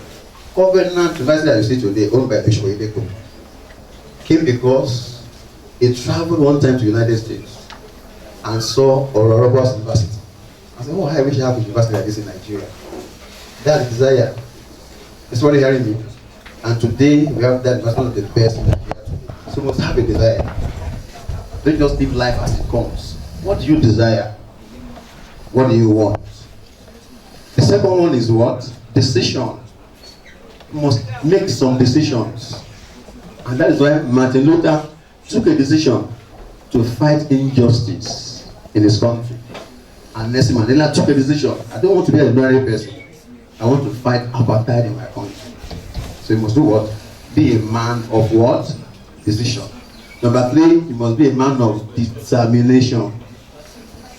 Somebody said, no determination, no success. You must be determined to be somebody in life. Are we together? Are we together? How many days have I told you? 3. The next one is what? You must have discipline. It's not every drink you see that you must drink. It's not every shirt you see you must wear. Be able to restrain yourself from things that will give you negative issues in life. Be contented. Have self-discipline. Say no to negatives and grab the positives. Are we together? The first day is what? The second one is what? The third one is what? I can hear you. Now the first D is devotion. Devotion. It's like having focus. You must be devoted to a purpose in life. Fight a good cause. You must be able to identify with a cause in life. That is what? The what? Devotion. The first one is what? The second one is what? Third one is what? I can hear you. And the last one, the final D. Like I lost my name. What was the final D? Can I remember the final D? Sorry? Discipline. Thank you very much. Now let me end on this note. I have 2 minutes more to round up. I want to read this for you in the rounding up. You are here to do robotics. You are solving problems in different stages of the economy. Note, no matter how much you try, no matter the tech advancement, the creativity, innovation, like Obama said in his book, The Audacity of Hope, we may not solve every problem, but we can what? We can get something meaningful done. So do your best. And do what? And leave the rest. Finally, in his foreword to a great book, that book is titled How I Retired at 26. A young lady of 26, Ashatai wrote that book. But Les Brown, my mentor, Les Brown, can Google him. He wrote a foreword in that book, and look at what he said. He said, creating a life that gives you what you really want might not seem doable because of the present situation or circumstances. But it can happen if you are what? If you are willing to make the commitment, invest the time, and do whatever is required. I repeat. This is a foreword by Les Brown. You can Google that name, Les Brown. L-E-S Brown. The foreword he wrote to a book by Asha Tyson. Asha Tyson retired at 26, at a very young age, 26. And Les Brown is saying, creating a life that gives you what you really want might not seem doable. If you look at your background, your family, everything, it might not seem doable because of the present situation of circumstance. But it can happen. You can have the life you really want if you are what? Three things. Willing to make the commitment, invest the time, and do whatever is required. Secondly, before I round up, if you are willing to embrace the challenges of life, live your truth, and courageously bring your talents and gifts to the forefront, you will accomplish things that will amaze others and surprise you. I repeat, if you are willing to embrace the challenges of life, contend with them, face them, live your truth. Don't deny your reality, don't deny your challenges, live it out, cope with it, live your truth, and courageously bring your talents and gifts to the forefront. You will what? You will accomplish things that will amaze others and surprise you. Finally, before I take a bow, now the advertising herself said something in that book. What what she said? She said there was very little evidence in my youth. And this is a woman, and not all. She said there was very little evidence in my youth that supported a life of promise, a life of achievement. But my story today, like that of many other successful people, will demonstrate that it doesn't matter where you begin. Are you getting sense from that? It doesn't matter what, where you begin. Your past, your misfortunes, your circumstances don't define you unless you let them. I repeat, your past, your circumstances, your challenge, they don't define you. It's how you react to them. It's decisions you make that will make you who you ought to be. What am I saying? There's greatness in you. You have what it takes to excel, to shine. And you will shine by the grace of God. How many of us are aware of Omeife? Anybody? Omeife? No, none of you?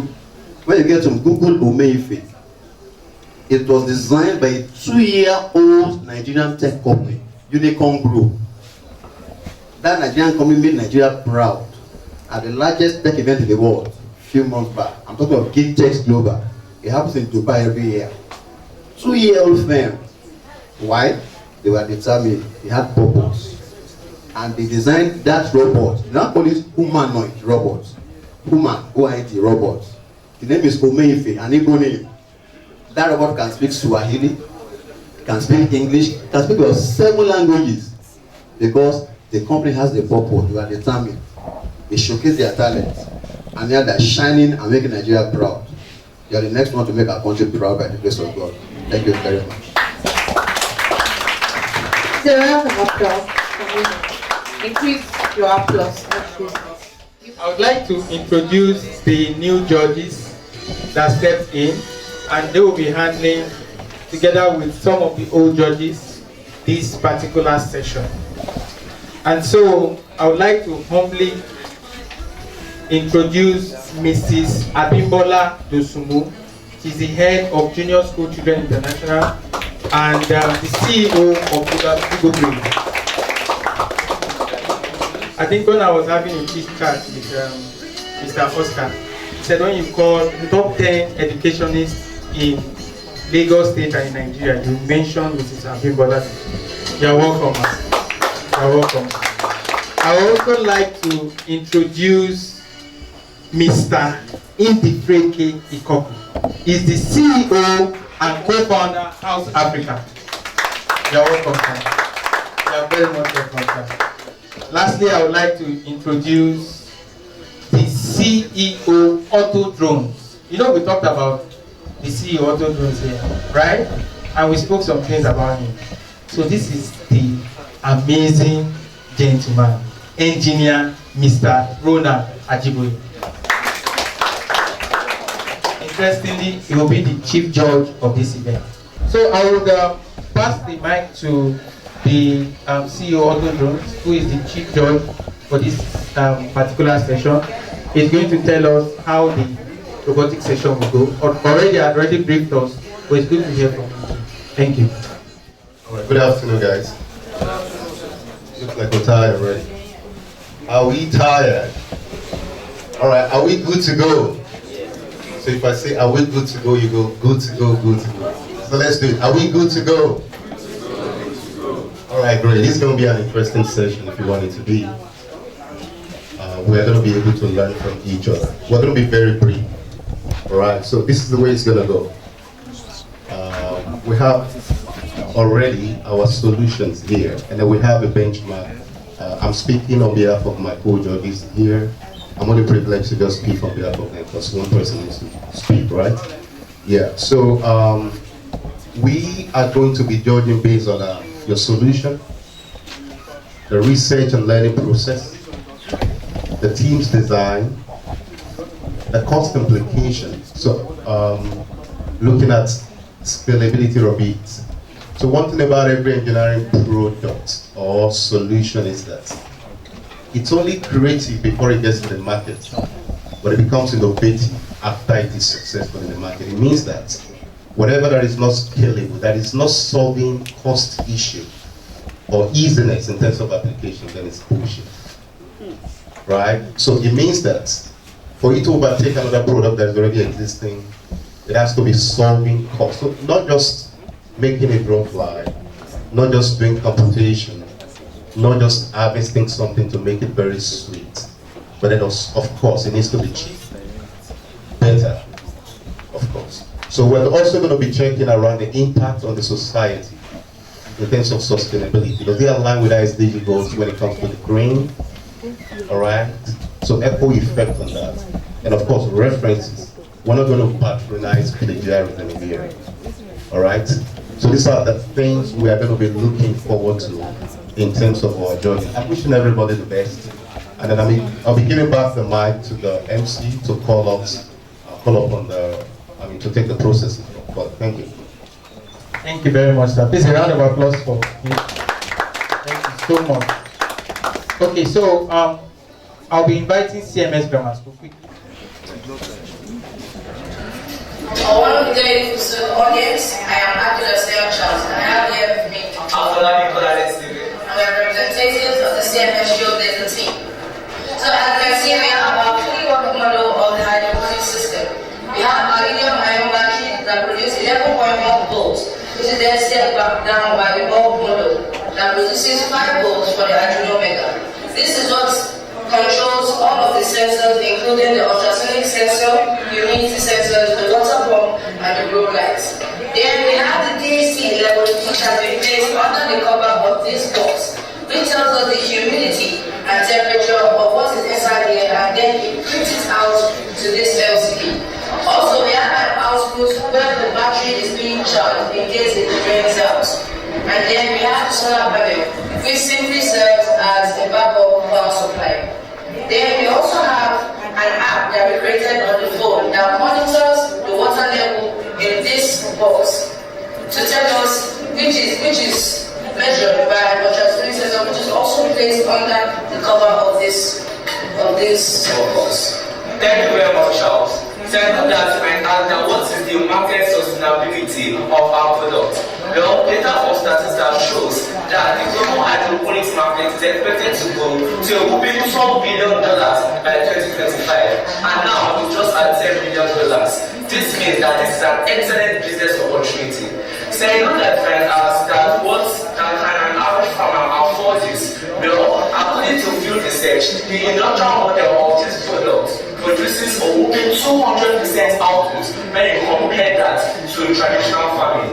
Additionally, statistics from trade show that industrial analysis of this project shows that there is a whopping 21% growth rate when you use hydroponics, meaning that plants will grow 21% faster when you use our system. Thank you.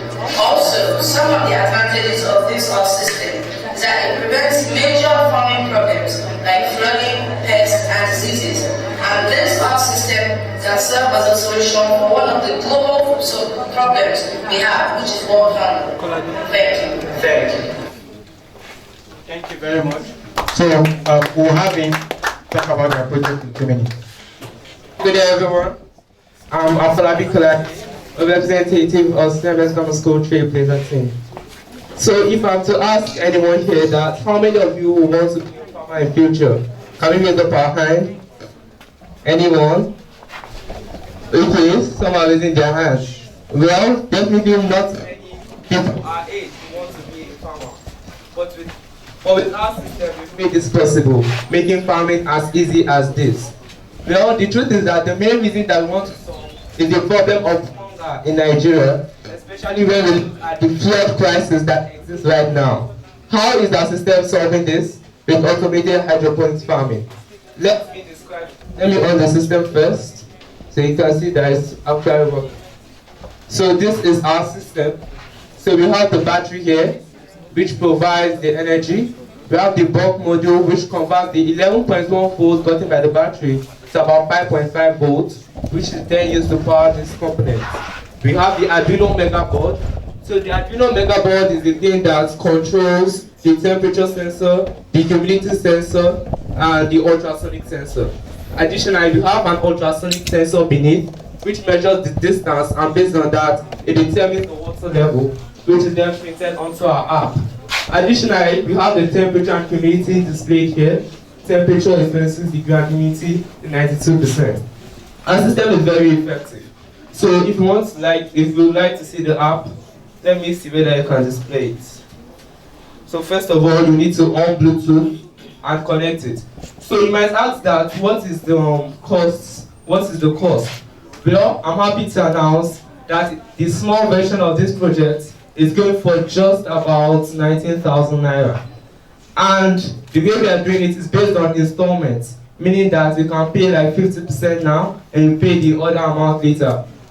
Well, for industrial farmers, our project actually costs about 90,000 naira for minimum. But you can pay installments 40% at once, and over 2 years you can pay the remaining cost. As we said, the output on the growth rate of hydroponics is about 21%. So it will take you faster time to even pay your money back. So I'd like to demonstrate the app working right now. So let me on Bluetooth and connect it, if I may. Okay, so this is our system. The system is working and it's running. Thank you very much. And this system, looking at the current problems we are having, such as the Nigerian flood issues and all these issues that are going on in our country today, can help to solve the ongoing crisis. Thank you.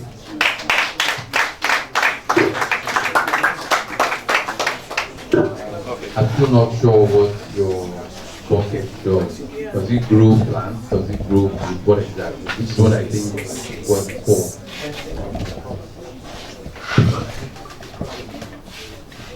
Okay, so our system grows crops. The truth is that it can actually grow any crop. It can actually grow any crop. But let's remember, this is technology, and technology over time continues to advance. For now though, vegetables are the best. But the truth is that it can actually grow any cash crop. Thank you. So again, I'm sure you've done some calculations as to how this is better than current system. So you said 21%, right? Growth. So you're saying that is that in terms of the yield of what you're going to get versus if it was planted on the ground, or are you talking about how quicker it grows? What exactly? So we're talking about how quicker it grows. Even in the yield, it's actually more than traditional farming. Because let's consider someone is using maybe like 1/8, a quarter of a plot to maybe plant crops. We know that for that kind of thing, when you now compare it to the vertical farming, you have an industrial model. It's called Imago Z.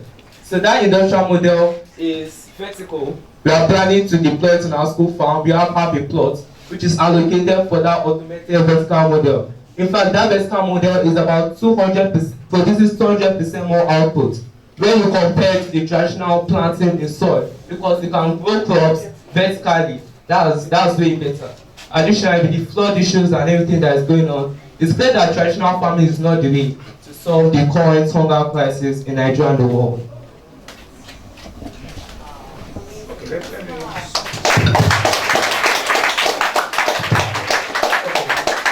I want to keep it simple, okay? We are comparing a traditional method of farming to using your system. So for instance, you said it's very good for vegetables, yes? So now I want to tell you using the traditional method, soil method, oh, this vegetable is going to be grown maybe in 3 months. Then your own maybe it's going to be grown in maybe 2 hours. That kind of comparison, that's what I want to do. Okay. You can use that. Okay, so first of all, we actually tried the system. So so these are the crops that we were able to grow within the span of about 4 weeks, about 3 to 4 weeks with hydroponic system. Exactly. For the traditional soil system, how long will it take? With the traditional, I think it takes about 6 weeks, if I'm correct, to achieve this kind of output on the traditional system. So yours takes 4 weeks? Exactly. Oh, okay. Exactly. And the size, that's just my question. The size. Oh, the size. This. For practical use. Okay, for practical use, okay. So I assume let me start with farmers, industrial use. So we actually want to expand, this is called Imago. So there are 3 series, Imago X, Imago Y, Imago Z. Imago Z is the industrial version which is vertical, that is still in development. So in Imago Z, it's best for farmers who want to get a lot of output. So, and that costs the minimum is about 90,000 naira. And a system has installments, meaning you can pay down about 40% down initially. And over the span of 2 years, you can pay the remaining money. Can I have the last question, please? Yes. Just 2 things in one question. If it's that cheap, 90,000 naira, how sustainable will it be? How does it pay you the inventor? How do you make your money? I think it's cheap for 90,000 naira. I may be wrong. That is true. I mean, one vertical stand, and that's about 50. The minimum amount of holes is about 40 holes on the vertical stand. So the maximum amount is about 360,000 naira. That has about 150 holes. 150 holes. So that's the maximum amount. So it depends on how many holes or pots that you want. You don't answer this question, but I'm saying, how does it pay you? If it's 90,000, what's the cost price? If it's confidential, we don't tell. I'm just wondering about you, the inventor. How do you make money out of this? That's just my concern. Okay. Is it good for you? It's also very good for us. It's good for us because hopefully we hope that our system, if you register under us, our system is going to be tracking your output, and based on that, you have to pay us a certain amount. Any other question from me? Don't worry.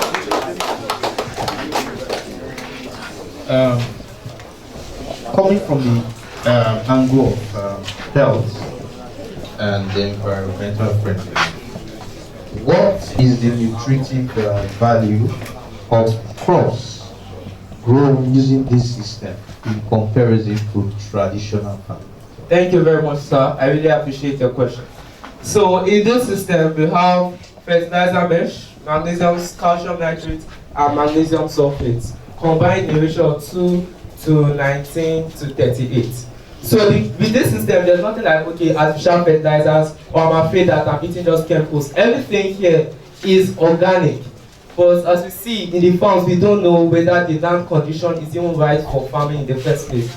Also, places like the Niger Delta that the land is no more good, the farming there is not going to pay them. This is the system that is going to pay them. Okay, so what's that vegetable? What's the name of that vegetable? This is water leaf. Water leaf? Yes. Have you done a comparison with the water leaf that was grown on a natural soil? Yes, sir. Same space of sand.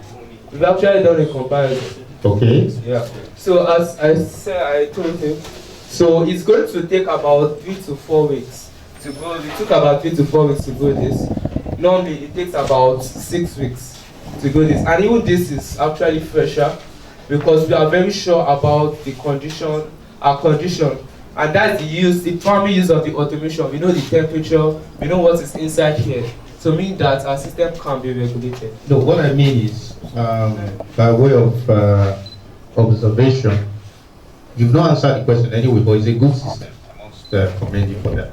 You should be able to ascertain the nutritive value of this your water leaf in comparison to the one that was grown by traditional method, because you can grow a crop like this and it will be harmful to humans.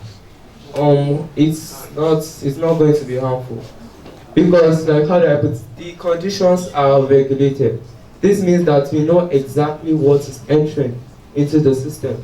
So it's not going to, and if you keep the right external conditions, it definitely goes well. The nutritive value is excellent.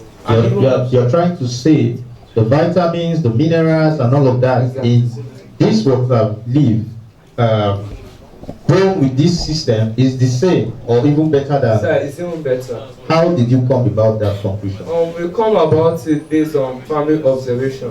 When we look at many of the land spaces that we have in our country, Nigeria. So if you notice, many of the land spaces, some have been even polluted by chemicals and all of that. And that's... What he's saying is differently. Have you done a chemical analysis? Have you done pharmacognosy or something like that? You need to do a laboratory test, doing a comparative analysis between the conventional... Okay, thank you very much. So this is the model, as I said. And we are still expanding. We are calling it imago. So one thing that is important for prototypes like this, for your output, there must be an analysis. You test it side by side. It's very important. That's the unique value proposition you want to sell. And it's very important for you to do a comparative analysis between the conventional, because that's the product you're selling, isn't it? Right, so I think that's what he's asking you. So if you haven't done that, it's fine. Did it, it's okay. All right, you haven't done it. If not, that's fine. We are still expanding, so that's hopefully what we are going to do. Thank you very much, sir. Thank you so much. That is a good innovation. But if you are able to do that, right, one of the biggest problems we have in Africa right now is malnutrition. And you can solve that problem with this innovation. Thank you so much. Thank you very much, sir. I want to ask about when you started, you asked how many people want to be farmers in the audience. I'm not sure, just one person I saw raised that. It looks like a lot of people are not interested in farming. So who are your customers? Who are you looking at? Because typically in Nigeria, we tend to see people in the villages, who like to be farmers. But those guys probably may not be interested because they don't understand technology. So who are those customers that are looking out for? You want to push? Okay, thank you very much. So the truth is that we are actually looking at everybody to actually become farmers. We are looking at everybody. Though we are also really interested in rural and even urban farmers, which is why we are providing installment payment. So the least minimum price for a vertical farm is about 90,000. So 40% is the initial price. 40% of 90,000, if I'm correct, is about 30 to 40,000. The minimum wage in Nigeria is about 30,000. So I don't believe it's too expensive. I don't believe it's okay. So that's another thing you need to do. Look at that customer. What's their income like? How much are they willing to pay? Would they accept this in place of the farms? For example, the villages people plant some of these things and they have this land. Sometimes free, right? They don't need to buy it. So are they willing to adopt this and are supposed to what they know? So these are the things you look at. So who are the customers? You can't sell for everybody. You need to find those people that will be interested in the product. Okay, so what I'll tell rural farmers is that your output with this system is going to be way better. So they are going to sell a lot.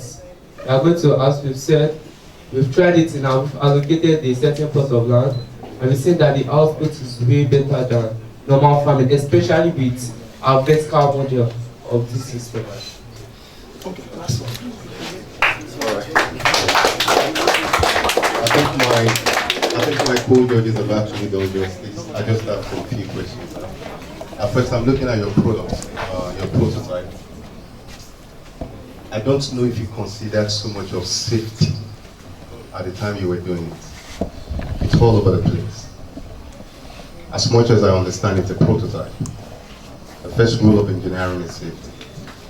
I can see some loose wires here. You can get a better connector that are cheap as much as I don't know what that cable is doing. So, what's the capacity of your battery and what kind of battery? So it's a lithium-ion battery, 11.1 volts battery. Good. And so how long on the normal condition? You just give me one word answer. Okay. All right. So on the normal condition, how long can it sustain? On a normal condition, we expect it to last about days. 2 days when it's fully charged? Yes, when it's fully charged. Say for example, we are in the rainy season, since you're powering it with solar system, and the intensity from the sun is not so great, so you're unable to derive energy to power it, your solar system, since that's the only conventional way of charging, correct? Yeah. But you have other ways. We also have electrical. So we have the jack. Well, you didn't mention that when you were there. We have the jack somewhere here. So in the jack, you just plug it to like an adapter and it charges. Okay, so I can't see the jack, and I can't see that since it's your solar system you're using. I was going to ask you, what is that redundancy you have created in the event that you're unable? Are you listening to me? Yeah. What is the redundancy you have created in the event that you're unable to have enough energy derived from the solar system to power it? Okay, so in the event that there is not enough energy, no energy at all, and the battery is low or nothing, well, I believe that there are most times, especially in Nigeria, there's a lot of sun. And even in rainy season. I don't want you to be a politician. I want you to answer me as an engineer. In the event that there is no enough energy, there are force majeure, correct? And it's not even far-fetched that you can have 3 days, that the intensity from the energy is very low. I mean, from the sun is low. It doesn't have to be so bright, but you measure that based on. So the energy, if it is too slim that you can't get to power so much, what is that redundancy? Every engineering solution has a redundancy. So what's your redundancy? Well, the redundancy is that you take off so that your plants don't. Your redundancy would have actually been that jack, electricity. Because that's why you have two-way. So now let's go further. Are you providing this as a service, or you're selling it as a product? You are selling it as a product. At 19,000 naira. No, what's the cost of production? The individual price, and the individual is just like this, and it is not automated. So when we now go on from about 8 holes up, then it becomes automated because our cost of production. What's the cost of production for this unit? For this particular system, actually cost us about 200k. But the thing is that we had to. This is technology we're experimenting. So we saw that. So when you are not doing a prototype, you said you want to sell a unit for 19,000. Yeah. Let's go into your numbers. Yeah. You're producing 1 unit for how much? Exactly. For this 1 unit, like this should be about 90. It shouldn't be. The cost of producing 1 unit, if you're selling for 19,000 rand, you probably put your markup on it, right? Yeah.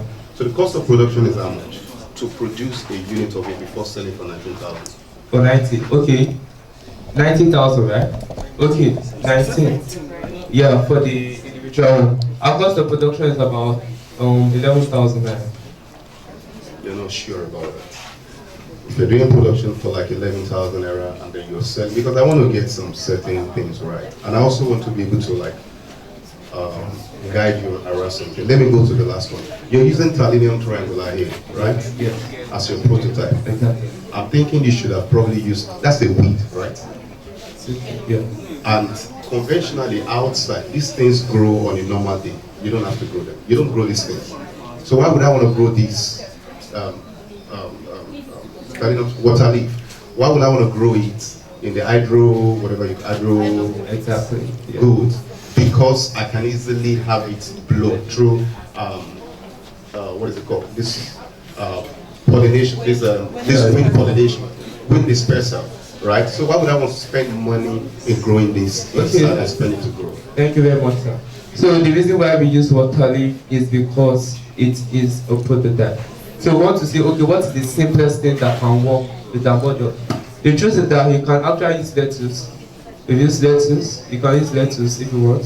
So many vegetables work with this system. Many vegetables work, and hopefully even crops too can work. All right, thank you very much for coming. Thank you. Thank you very much, sir. This is a round of applause for me.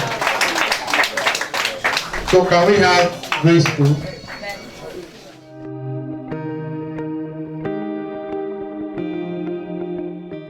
Alright, now so we're taking our trash. This is our robots, our trash, and our waste sorter. You can see there. Now we're trying to move it. Let's go. Yes. Let's see. It's going. Flip. Yes! You can see it. Down, it's going back.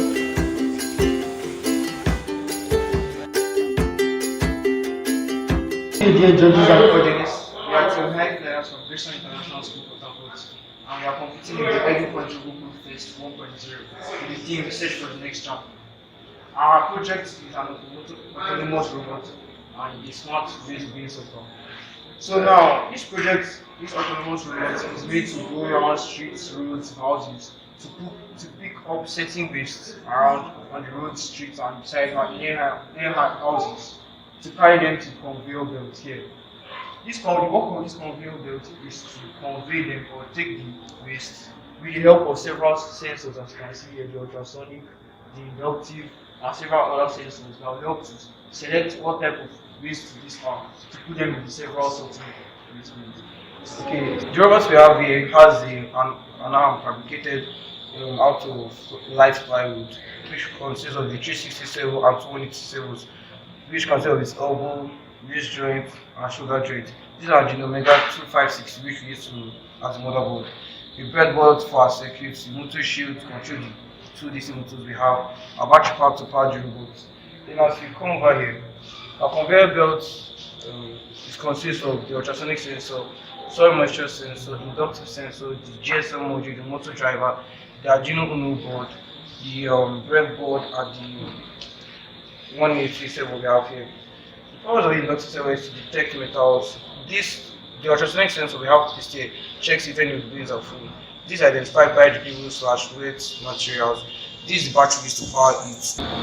Now, when the possible is put on the conveyor belt, it drops the plastic waste in a dustbin for plastics.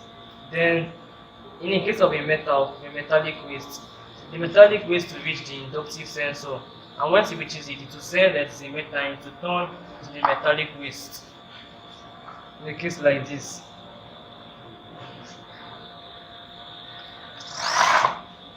And it falls into the metallic waste. We also make use of the soil moisture sensor, which is to sense damp materials.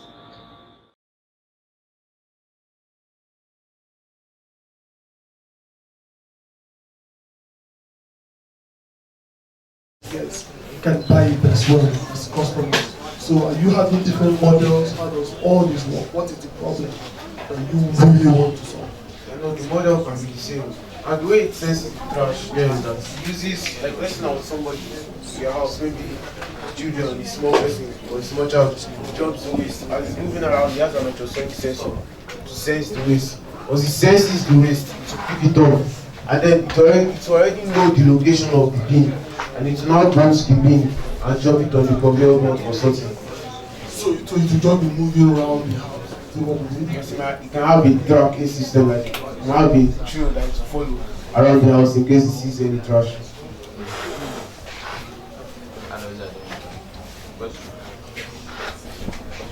Okay.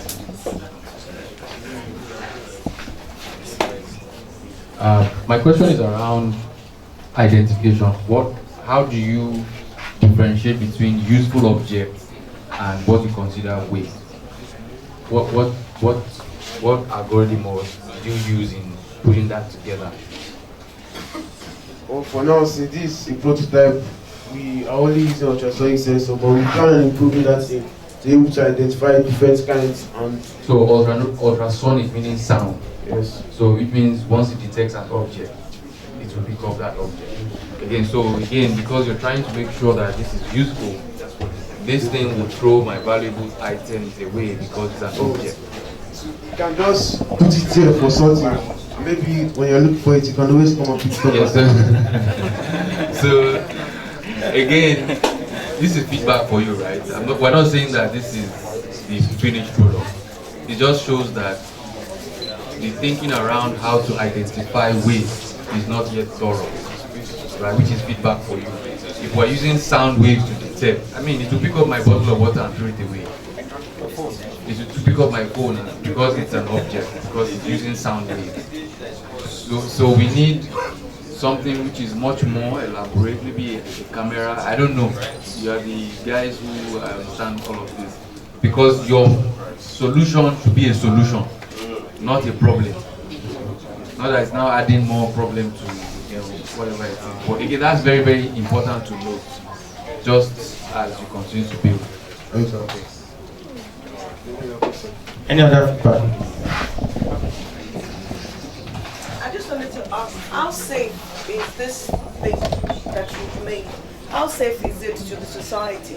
Because I know that presently in Nigeria, I'm not sure that if you bring this out on the road, that people will stop, to look at it. It will become like an entertainment rather than a solution providing component. So, and then how many recycling companies do we have in Nigeria that will be picking up the recycled things that have been sorted? I don't know how many recycling companies that we have in Nigeria presently that will be going to different houses. And then when you think about houses, how many houses have different containers for their dustbin? Like plastic, metal, paper. How many houses in Nigeria presently have their dustbin sorted? And how many recycling companies do we have? So how practical is this project that you've made? Well, first of all,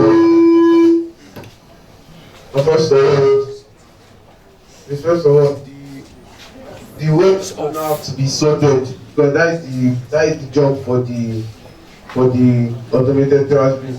So any waste that it sees, it's meant to pick it up and put here for sorting. So the recycling company can easily pick anyone that they want to recycle, something like plastic, and then recycle it.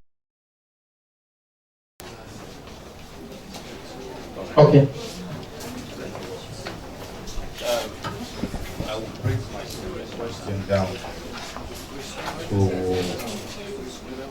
your understanding so you can answer it properly. Now, you said this component when you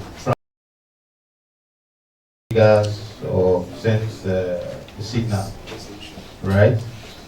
So, what does it use to communicate with the other component over there? The GSM module. So the GSM module, what you have to do is put the SIM inside, and inside the program you write the number. So, and you can also receive the alerts to come. How feasible is it in areas that don't have good, let's say, network?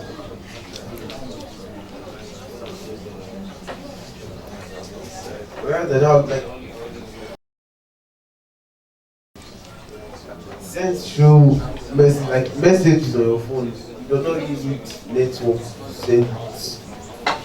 To receive it. Okay. Okay. All right. Mine should be like a feedback because first, you said you were selling this is a miniaturized version, and then of course when you're doing a pitch, since it's for commercialization, you should talk about in real time how much is going to be worth, which is not 100,000 naira that you mentioned. Yeah. Does this pick bins or it picks trash? Can pick bins and trash. I'm not sure your algorithm will factor into that. And then my colleague, my co-judge already said there is a more of learning in terms of AI than robotics. What I've seen so far is you put a lot of servos, obstacle avoidance and stuff, different things there. But if care is not taken, this is going to pick a baby and regard it as trash. You understand? So it doesn't learn what is trash. So you need to do a lot of learning in there rather than even concentrating on putting the servos, putting the sensors together. You didn't talk about the problem you're solving. Then you didn't code your cables. I didn't see that. And then I don't know what also informed your decision to even coming up with this solution, right? And then personally, which is the question I would like you to answer, what is your own personal contribution to the project? personal contribution. I contributed in building and programming projects. You're a programmer. What platform do you use in programming? Arduino IDE. Okay. All right, thank you.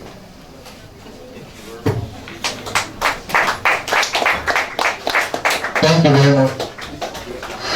Yes, this is best man. So we are going to the next school. Good day, Judge. Our robots are waste, to try and tackle the waste problem in Nigeria. We decided to make 2 robots. You're talking to the team. So sorry. We decided to make 2 robots. One is a trash bus, which will move around and pick up trash as long as it's moving around, and which will avoid obstacles that it cannot pick as well. And then we have a smart dumpster. It may look messy now, but the smart dumpster is what is going to detect the level of trash that has been accumulated inside of it, and alert the waste management by SMS. So, in more specific ways, as trash bot, it uses this setup. Why? Because it uses setup because the top sensors, those are for the walls. Any objects that are tall enough that you cannot pick up and enter into the trash bin. That's why we have the top sensors there. Then at the bottom sensors, these are for the trash objects, and it detects a trash along this side. If it detects trash along this side, it will turn left and right a bit to see if the object is still too long for it to carry. Therefore, judging that it is. After it has accumulated this maximum capacity of waste, it will then move to the smart dumpster, which will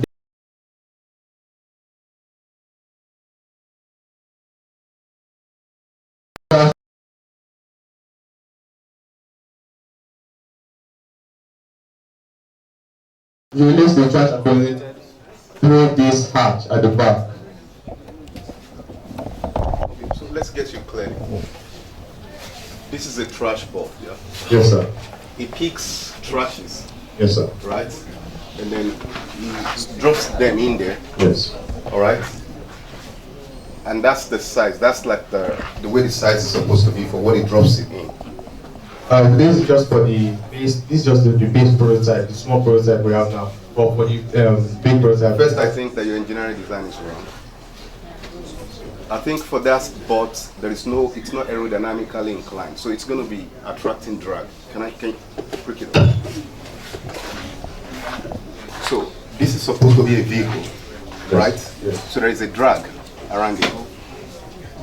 Because there is supposed to be a pressure differential streamlining just so is being right for the all right. So and I'm seeing the distribution of your sensors. I'm trying to see that for the trash bots. We use an Arduino Mega to control the sensors, and we use it to control the servos. Also is being powered by the battery case. We also use an Arduino Uno GSM shield. And if you're trying to optimize the function of the GSM module is to send an email to the waste management system of the level of waste accumulated in the smart dumpster, which is known by rising trash, blocking LEDs from transmitting lights to their respective LDRs. We used a casing for the dumpster.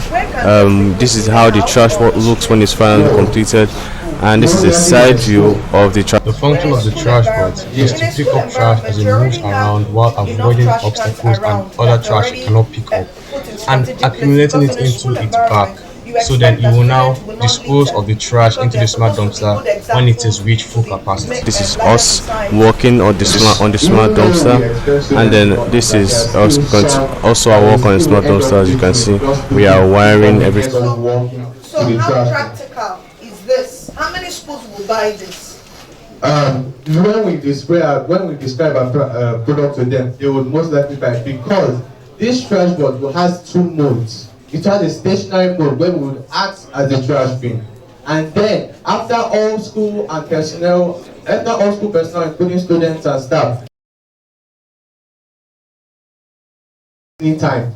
It will then those functions around picking up waste and trash. Therefore, you will not interact with human beings. So what's the work of the cleaners that have been disposed of? This is the side view of the trash. The function of the trash box is to pick up trash as it moves around while avoiding obstacles and other trash it cannot pick up, and accumulating it into its back, so that it will now dispose of the trash into the smart dumpster when it is reached full capacity. This is us working on the smart dumpster, and then this is us also our work on the smart dumpster. As you can see, we are wiring everything completely.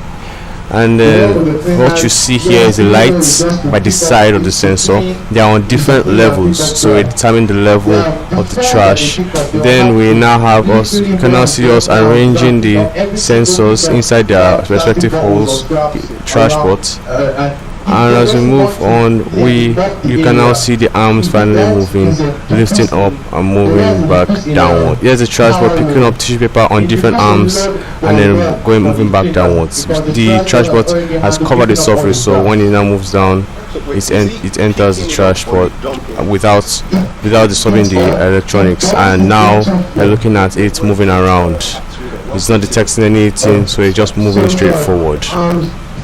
This is now the final look on the smart dumpster. Smart dumpster is being covered by a lid, so the LEDs won't be interfered with lights. For the dumpster module to send and control the sensors, and we use it to control the servos. Also is being powered by the battery case. We also use an Arduino Uno GSM shield. The function of the GSM module is to send an email to the waste management system of the level of waste accumulated in the smart dumpster, which is known by rising trash, blocking LEDs from transmitting lights to their respective LDRs. We used a casing for the dumpster. This is how the trash looks when it's finally completed. And this is a side view of the trash. The function of the trash bot is to pick up trash as it moves around while avoiding obstacles and other trash it cannot pick up, and accumulating it into its back, so that it will now dispose of the trash into the smart dumpster when it is reached full capacity. This is us working on the smart dumpster, and then this is us also our work on the smart dumpster. As you can see, we are wiring everything completely. And then what you see here is the lights by the side of the sensor. They are on different levels, so we determine the level of the trash. Then we now have us, you can now see us arranging the sensors inside their respective holes, trash pots. And as we move on, you can now see the arms finally moving, lifting up and moving back downward. Here's the trash pot picking up tissue paper on different arms and then moving back downwards. The trash pot has covered the surface, so when it now moves down, it enters the trash pot without disturbing the electronics. And now we're looking at it moving around. It's not detecting anything, so it's just moving straight forward. This is now the final look on the smart dumpster. Smart dumpster is being covered by a lid, so the LEDs won't be interfered with lights from the sun and all of that. Okay, so my advice would be that I think the solution can be such that maybe it's a stationary dump site, right? That can actually that is autonomously controlled, right, to a dump site in an organized estate. That way you're going to be imputing such that it can learn that pattern will be minimal. That's one. I see a cable joined together with it. I don't know what's the distance between the dump site where you dump from and the bot itself. What's the distance? Distance between what? The dump site, this dump site, yes. Yeah, and it's and the what is it called, the vehicle? Yes. What's the distance between them? Are they together? No, they won't be exact. They won't be together.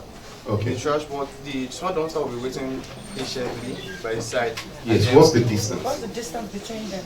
Oh, how far away? Just about like this distance. Just that distance. I feel honestly, your solution is clustered.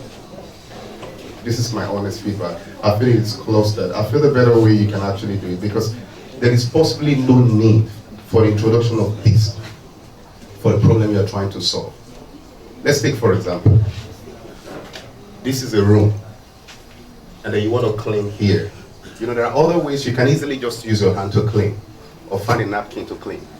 Does it really need you to actually introduce a drone to start cleaning, when you can easily use your hand? So when solutions are too obvious, then there is no point for complicating any other thing, right? So what I feel, except when survivability is being threatened, that is at the point you need creativity to come in. For the solution you're trying to provide, I feel it doesn't need this, and it's too clustered. So I would enjoy that you probably revisit again and try to check some few things around it. Thank you.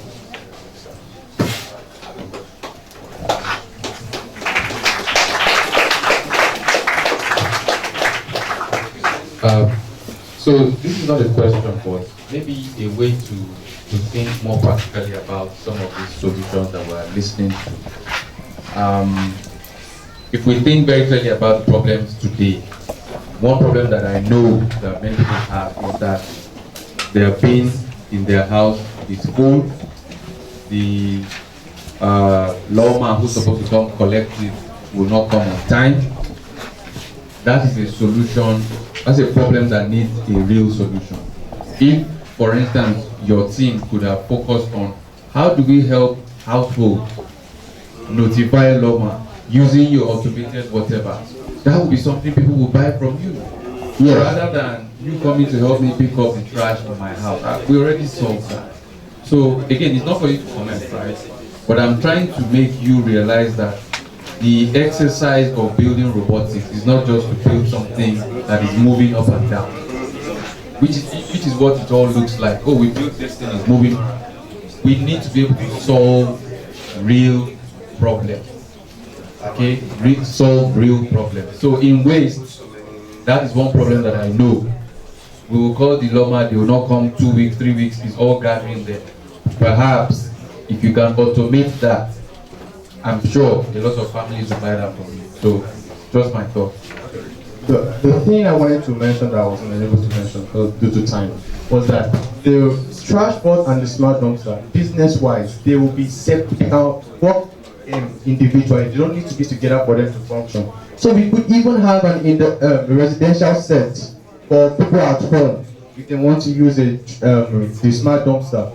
Because the smart dumpster, as you can see, is a cylindrical form. You just need to package the wiring, and then you'll be able to perform the same function. I'm not sure you were listening to me. I'm saying that your automation could be something that is installed in my house, is stationary by wherever I put my trash, and that thing can detect the level of my trash. I can send a message to Norma. Yeah, that's what the smart dumpster does. You don't need the trash bot. You don't need the trash bot. That's what I'm trying to say. Okay, thank you. It's a round of applause. So we are going to be calling Greenville Liberty School.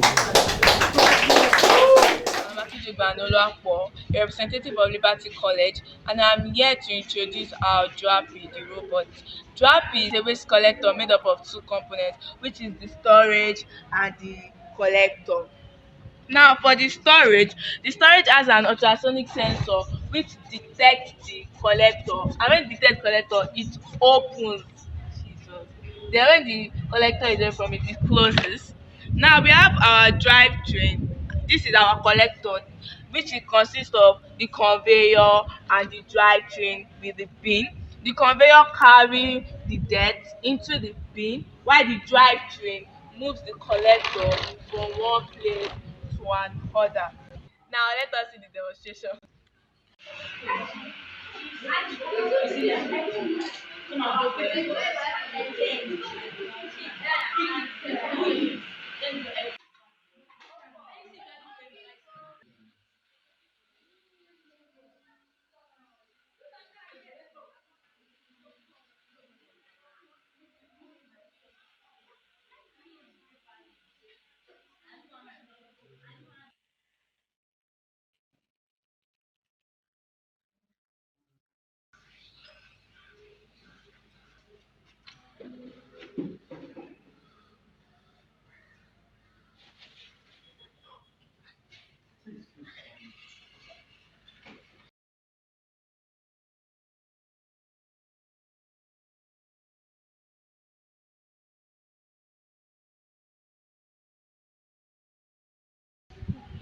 Now, I would like to talk about the market viability of Drapi.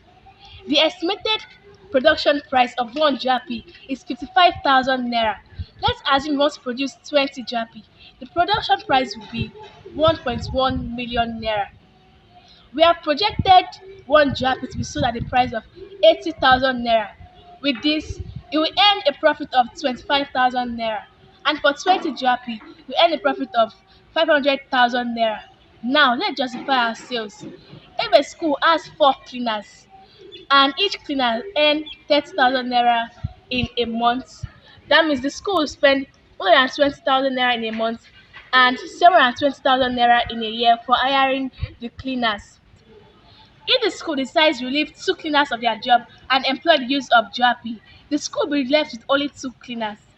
Then if you calculate the amount of money that the school spends in paying the cleaners that have been sacked, you will see that the school pays the cleaners 60,000 naira in a month and 720,000 naira in a year. It means that the school has saved 240,000 naira, which is more than half a million from employing the use of Drapi.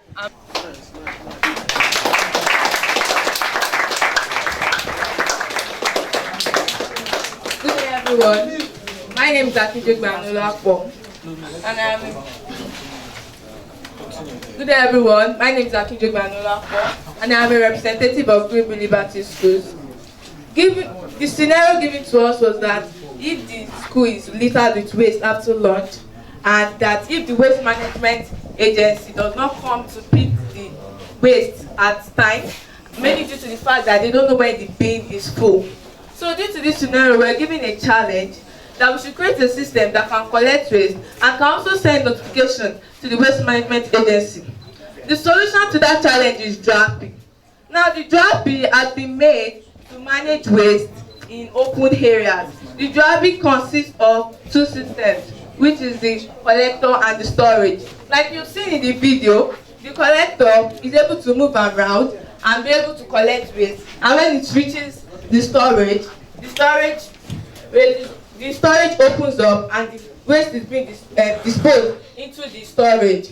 So when the storage bin is full, there's a notification alert sent to the waste management agency. Thank you.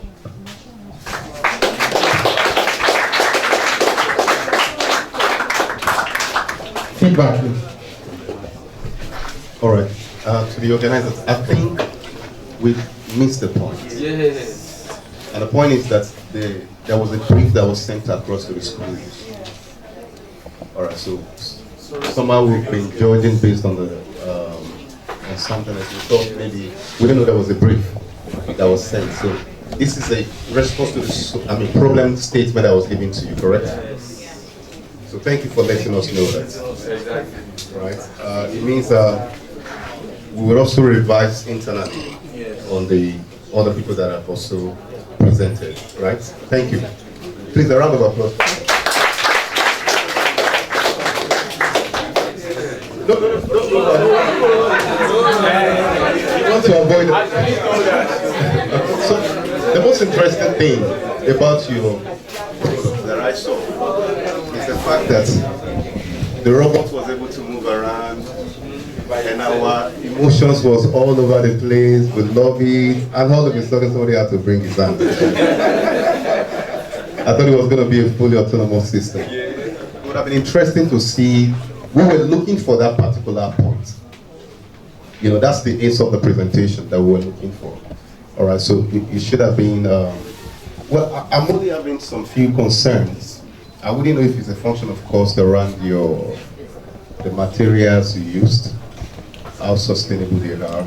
But I would also like to take a physical examination at your prototype, if you don't mind. Can I? All right, watch somebody else. I think I like how you use the numbers to say that if this is deployed and it means that the school can save money eventually, which should be the aim of every solution. But I noticed that when what's this called? Okay, so it was moving on like a predefined path. Was that intentional? Okay, so you define where it goes, right? So people shouldn't cross the path. What are the safety measures? Sir, in other directions too. So it has ultrasonic sensor at the front, so it can detect obstacles.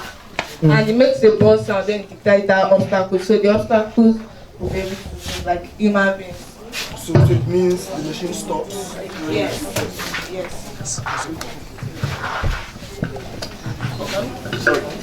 Where are you applying this? Where is it being used?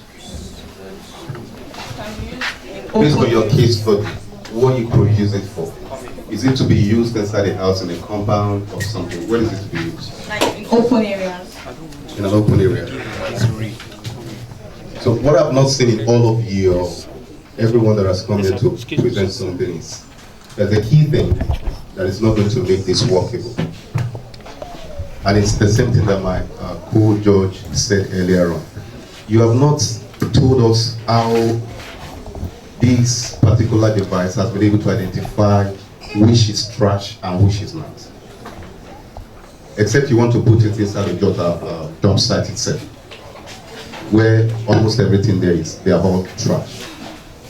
Alright, so if you are putting it on the road, right, I do not know how it is going to also learn its way around. What direction should it go? Is it just moving around? No, sir. Okay. So it has the line following sensors. So you have to create a line for the path for it to pass. Great. So in an open space, how do you create lines? You can create lines with paint. But isn't that add more cost?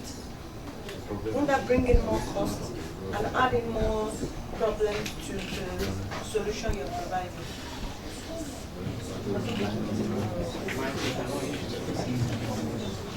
Oh no, I was just saying that, you said that there'll be lines, and I said in an open space. So let's say that this open space in BI, so we have to then create lines. I'm saying that won't that bring in more cost to create more lines? Yes, it will create more cost. I would work on it.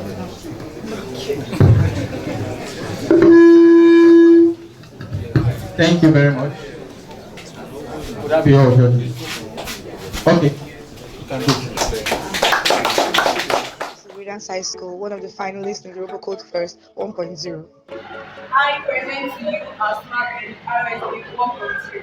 And I'm going to be starting with the external feature. We use a plastic bucket for the waste to be light. We don't want something heavy. And then this is our framework. The framework serves as the cover of the waste bin, and also to protect circuitry components inside from dust and from any other external elements. It also gives us a level of cooling. And then this is our switch button, either turn the smart bin off or on. And then we have three LEDs here. The green LED here stands for or represents when the smart bin is on. The blue LED indicates when the smart bin is available for use. And the red LED represents when the smart bin is full. And then this is the ultrasonic sensor. Now I'm going to call on my second colleague to come and talk on the internal part of this smart bin. Thank you. I am here to talk about the internal circuitry of our smart bin. First, we have the Arduino Uno board. This is the microcontroller or the brain of the smart bin. Here, we also have our SIM900 module. This function is to make calls and send SMS messages to the Waste Management Authority. Here, we have the servo motor. The function of the servo motor is to open and close the bin. Now that I have described the internal circuitry of the smart bin, I would like to show you the code. We imported two libraries, one for the control of the servo motor and one for the control of the SIM900 module. This is our setup function, and this is our loop function. We created this function to check the distance. We created this function in order to make calls. We created this function to send an SMS.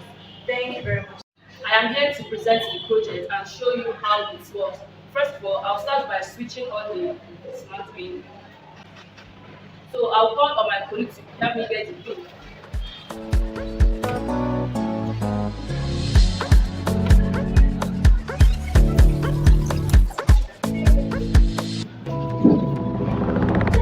And as you can see, this red light, it shows when it is filled up, and the Waste Management Authority received a message or a call on this phone.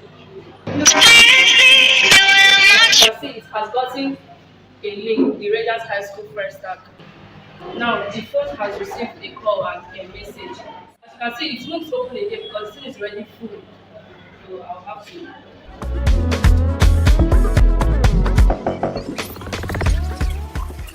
As you can see now, it is back to normal because that blue light is already showing. I want to talk about the advantages of our smart grid. Our smart grid can be used in homes, schools, offices, private and public places. So the advantages of this bill are that it reduces germ infestation, it also reduces our contact with the bin, it makes life easier because we don't need to check the bin or send a call to the waste management agency. It also gives us a healthier environment. Thank you.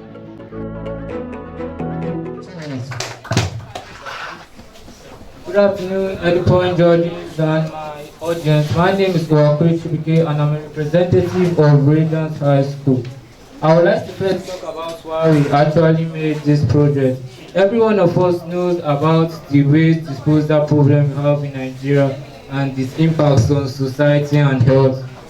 So me and my team made this project with that in mind, and this is our project. So I would like to make a rundown on what you need to know in operating it.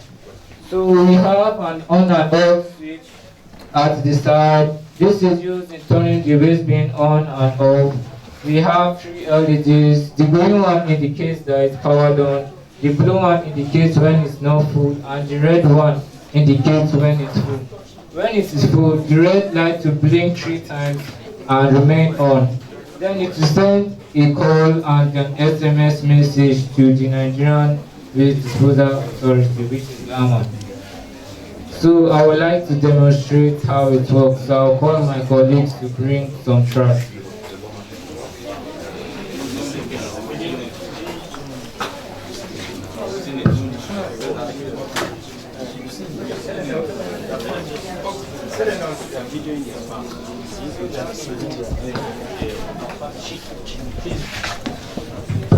You are meant to do that within your 2 minutes. So you just have 1 more minute.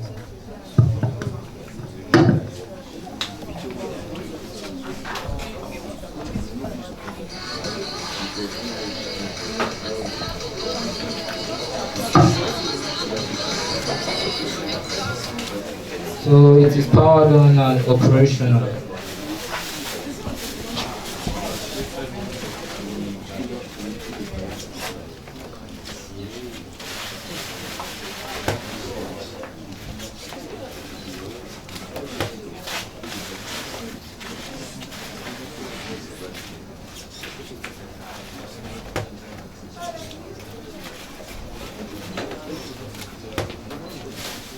So as you can see, it blinks 3 times and now it remains on. So I'm supposed to get a call or a flash. I'm also, okay, as you can see, it's ringing.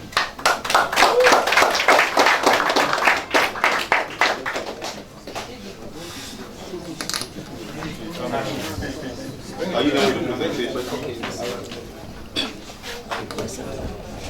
Okay. It's also sent a message. Feedback, please stand up. Question: Does it still open when it's red? No, it does not open. Okay. Instead, the llama.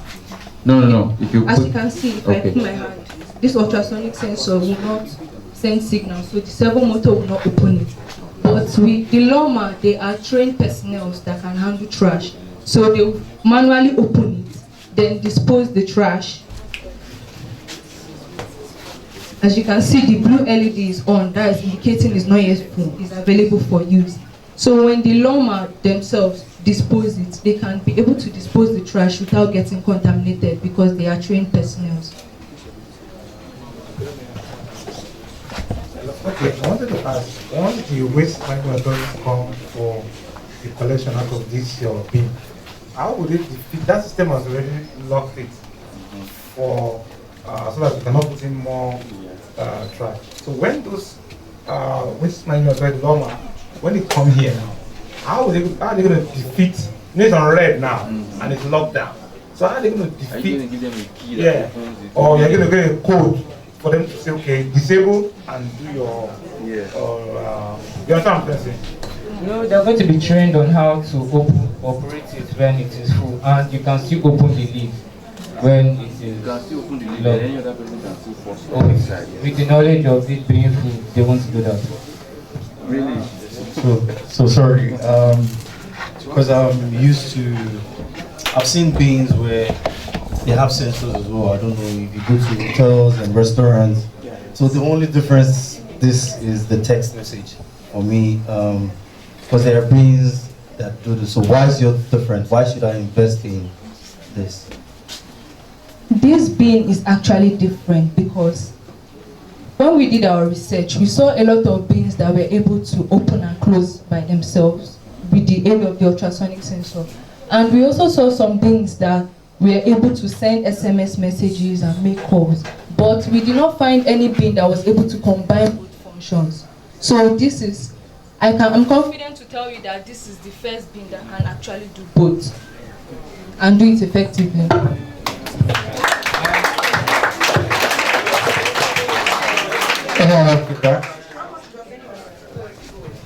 Roughly 25,000. How much? Okay, so it costs 25,000 naira. Yes, ma'am. And where will I use it? Anywhere, because we use dustbins, waste bins everywhere, schools, hospitals. If it's in hospitals, because it's a no contact waste bin, you don't have to infect yourself with germs or open it up. In schools, it is very user friendly. Anybody can operate it, even a 7-year-old. Can this apply to a bigger bin, like that can be outside the house? Yes, it can if we use the right, components in building it up, because this is a mini. Okay, so if this gets bigger, and then you probably drop it in the public space, say a hospital, why not think about having a different route to discharge the content of the bin? You know, as opposed to, probably they might need a machine to jack it up, right? To be able to dispose in those bigger public areas. Why not have those dischargeable areas that is not the same replacement? That way you manage the hygiene we're talking about. Okay. Thank you, sir. You want to respond to that? Okay, just like a feedback. Okay. Okay, so my first question is around the sensors you use. All right, I see that your sensors are not protected. Part of the things that are going to be getting as trash are wet, and over time is going to affect the functionality of that. Because once water gets into that sensor, it's going to alter it. So I don't know how you've done that, which is a key. And I haven't seen the way you're protecting the sensor. That's one. Or you want to talk? So as you can see, this one that's outside, we can put a bit of a covering to shield it from either rain or... The electrification is, the connection is inside. Yeah, that's what I'm saying. We taped it up. Can you covered it in there? Yes, we did. Okay.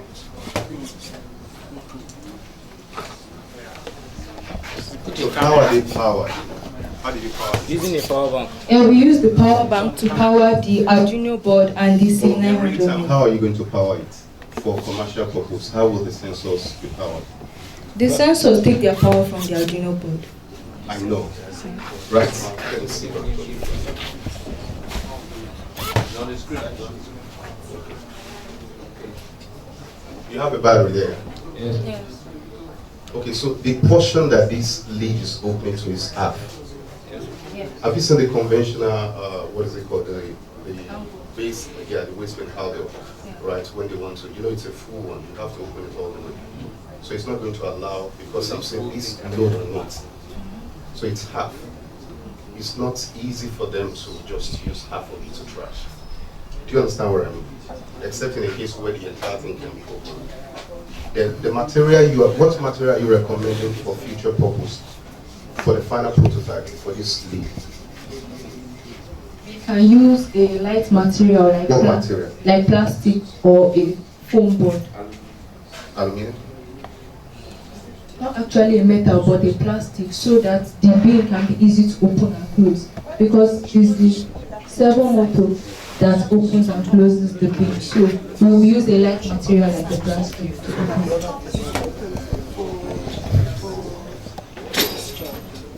I was thinking that why can't you put the thing you put on top, the component that you put on top, can't it be on the side?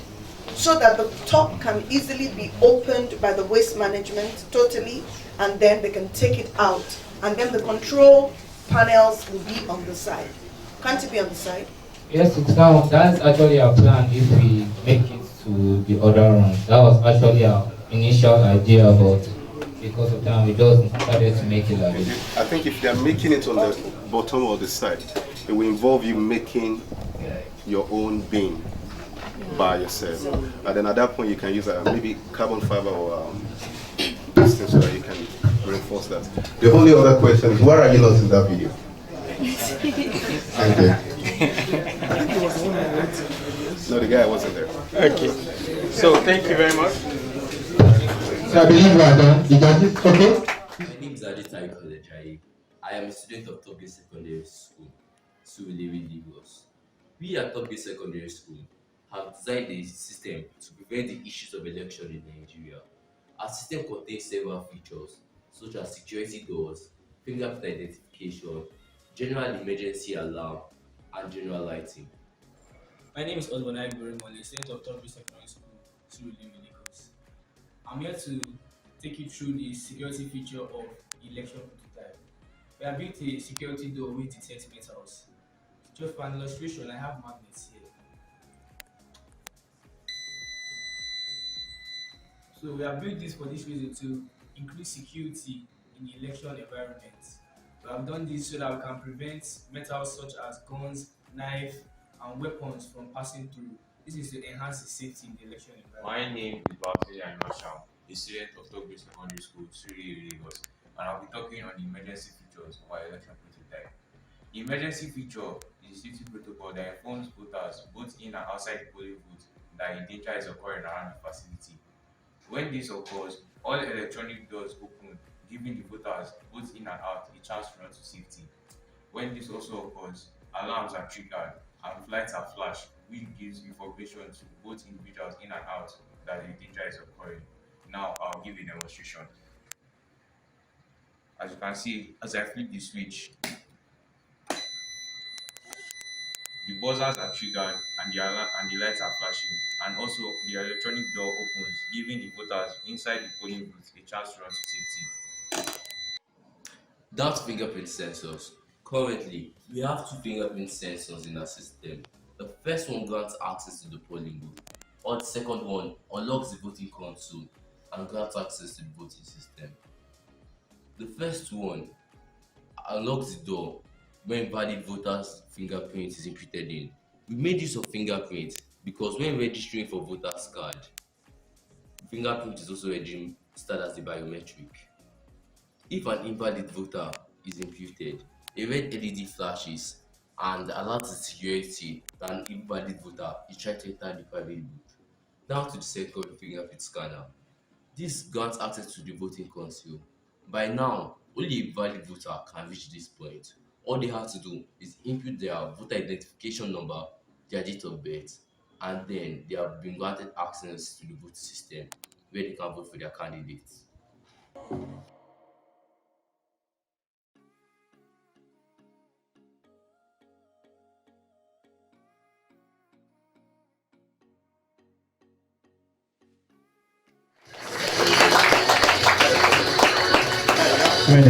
My name is Aditya College.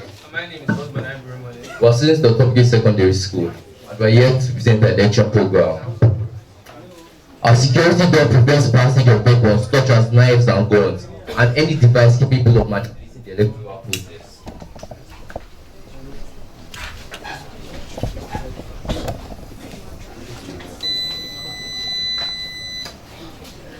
Now we have our emergency feature.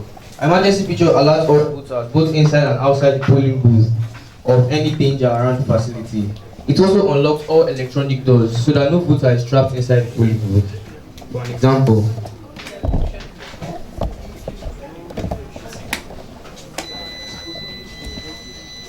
as you can see, all electronic doors are open, buzzers are alarming, and then the lights are flashing. We make use of fingerprint sensors because when registering for PVC, fingerprint is required for capturing. This provides a unique way of identifying valid voters.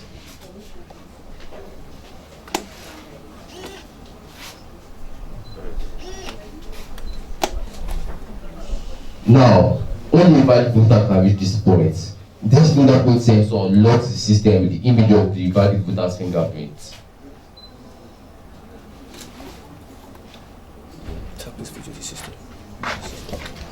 As you can see, now the system is unlocked. This opens a voting platform where the user can select their chosen candidate in utmost privacy. First of all, you input your voter's identification number.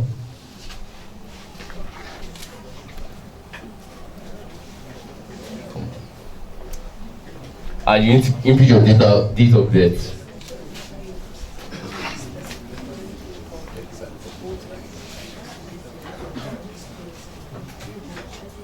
You select your state of registration and you select your LGA.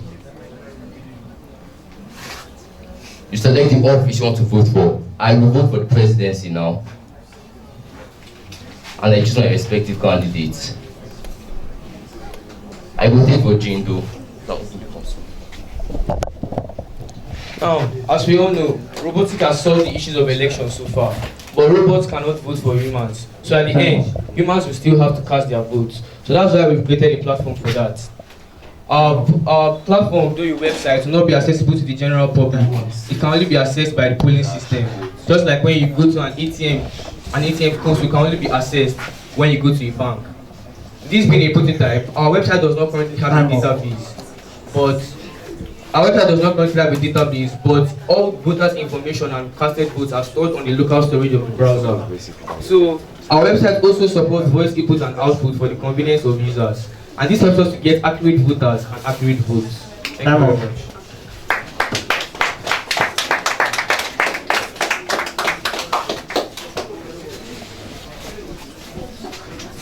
Feedback, please, and questions.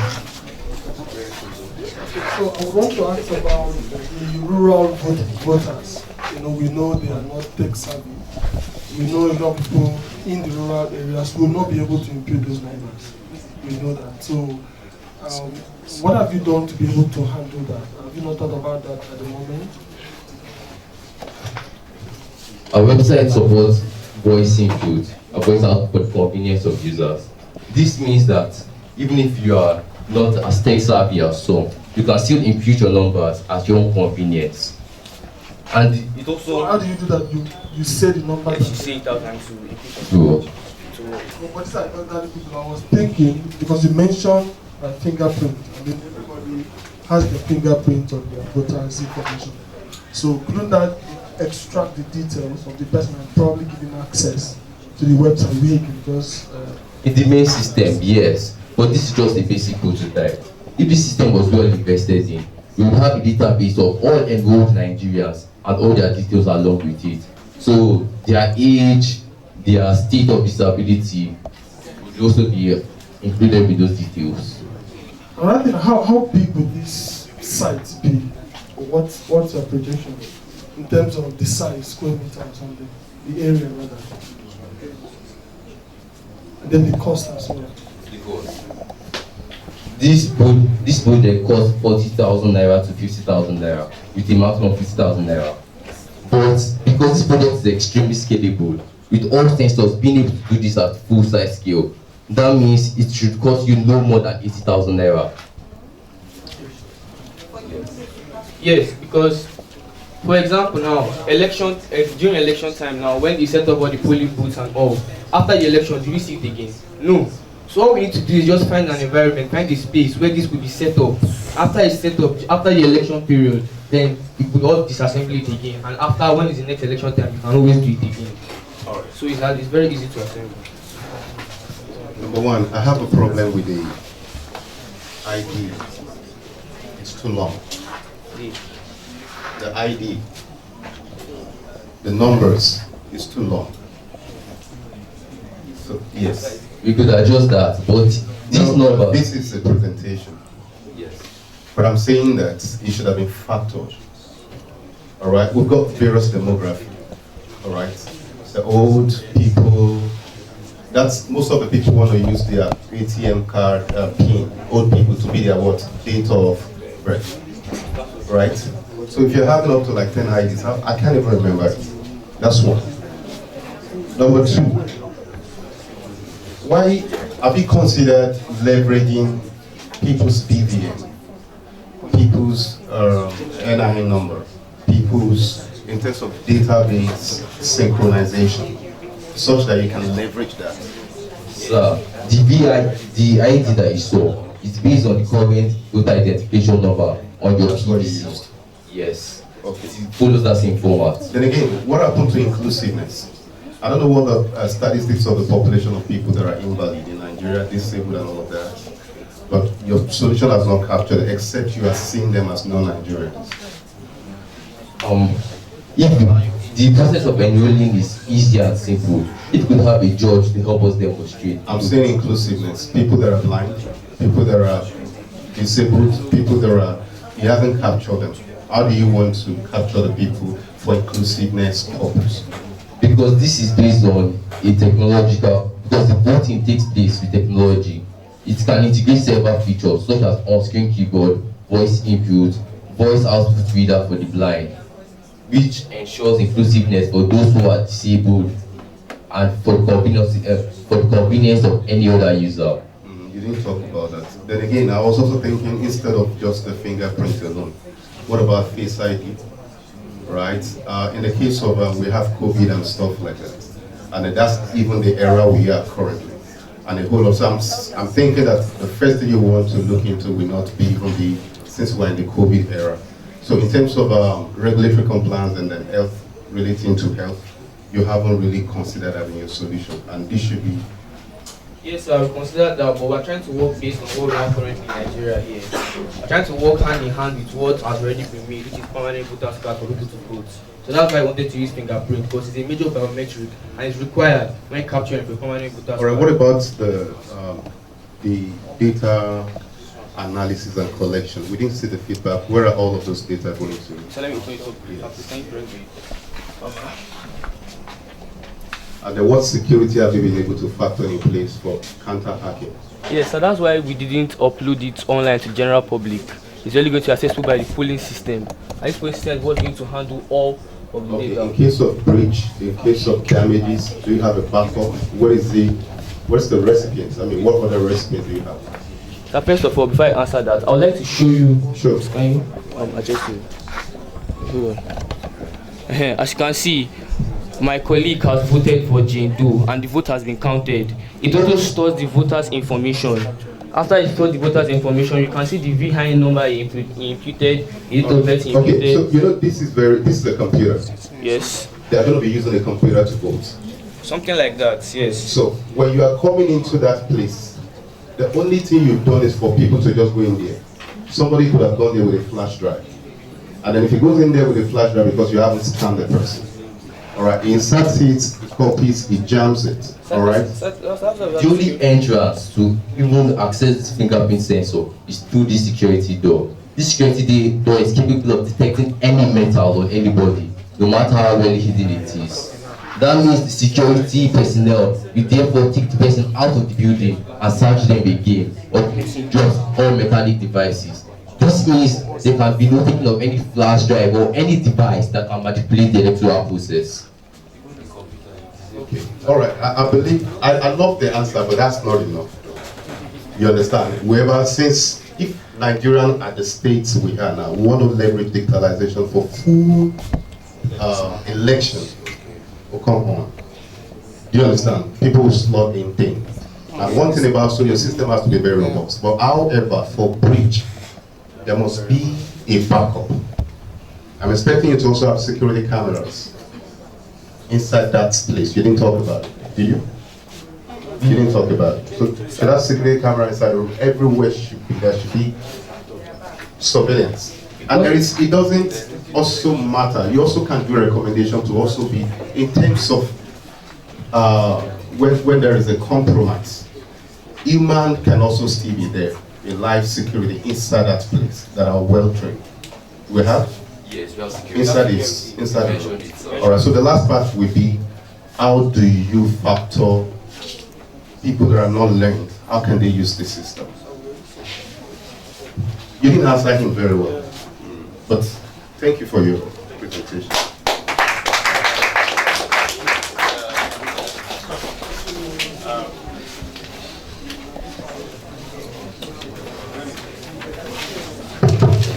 In addition to what my colleague here has said, I would say we shouldn't make this component should be something we can apply present reality. One of the biggest problems in Africa today, which this should be solved, is transparency during elections. How can we create a system? I mean, to a very large extent, the issue of people coming into polling units with knives and all of that can be handled by the police.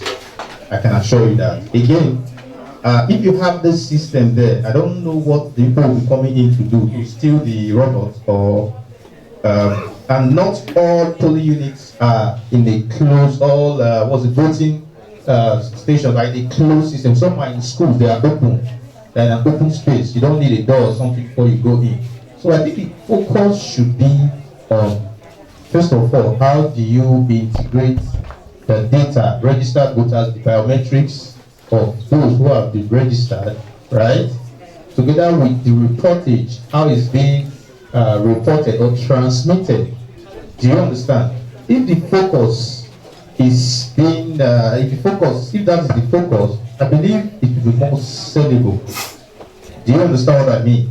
The aspect of coming in, and again, when we're talking about when you get into the polling, when you want to vote, you have to enter some details and all of that. With the biometrics, right, during registration, people already have their data integrated with their fingerprints. They can register with their, what's it called?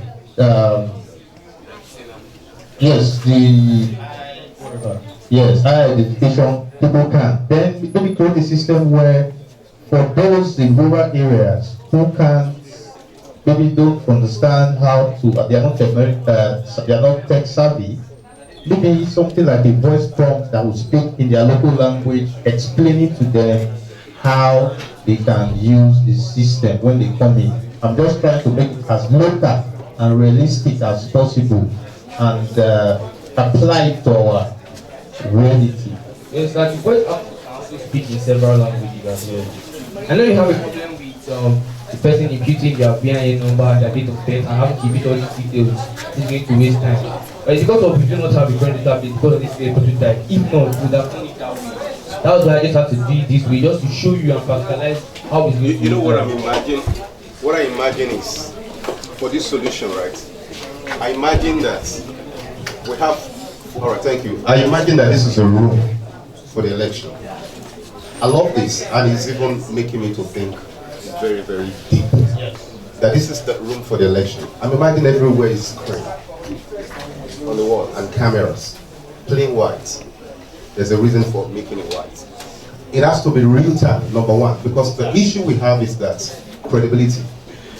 You don't want to store those feedback and allow one electoral personnel to come and collect it and go and report it to you. It's probably going to be a real time and they're seeing it on the TV. Do you understand? That's one. Do you get? Number two, you are going to also have to integrate robots in terms of voice. You get into the room, would you like, just like your customer care, do you understand? Would you like to speak in Yoruba? Would you like to, for the people, do you want to act based on voice? All right? Or you probably want to go on this. So I'm looking at, but it is very important that it is a real-time communication, not to be stopped. And then again, the communication with time, really inputs is already stored into you know, you said it's not using, that's why it is not going on the internet. I don't want you to conflict yourself. Either you're loading it from the cloud. It has to be a real-time communication. It's very, very important. I know you want to defend as much as possible, but you're using your word against yourself. All right? You said there's no LTE, it's not LTE powered. That's what you said. Internet, right? But now you're also saying that, okay, it's not everything that is there. All right, so thank you. Thank you. Well done. Thank you very much. Please, another round of applause for them. Wait, don't go. From my own perspective, your solution is very practical. it shows that it's a well thought out solution to current Nigerian election problems. Whether it is applicable by the government right now is a totally different conversation out of this scope. I also think that out of this scope is anything around security of the room where it's going to be put, because again, we're just talking about the system itself, right? But of course, I think that the thinking behind it is very clear, it solves the problem to a very large extent, and I think that deserves a lot of encouragement, right? Apart from any other thing, that we've seen today. So I would say that continue on it. I would say that you should continue on this road. If you don't eventually implement this for elections, there will be something else you can implement this for. Because there are many use cases for you granting access based on identity, which is fantastic. That's where I think this is really, really fantastic. Thank you very much. Fantastic children, fantastic teenagers. The next is Holy Cross. We are students of Holy Cross International School. We are here with a solution to Nigeria's greatest problem, electoral malpractice. For several years, Nigeria has been disturbed by this particular plague, which is electoral malpractice, which is why my team and I have designed a solution for this problem. We call this machine the BVS, which is the biometric voting system. This is how it works.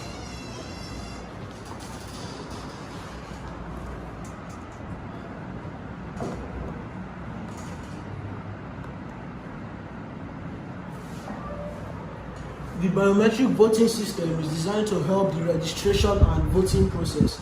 How? During registration, I click the Add button. It tells me to select my voter ID, which I have done so. I click OK. Now it tells me to place my fingerprint on the fingerprint scanner. I remove my finger and place it again. As we can see, my fingerprint has been stored and my name popped up on the machine. Now it is time to vote. I press the vote button.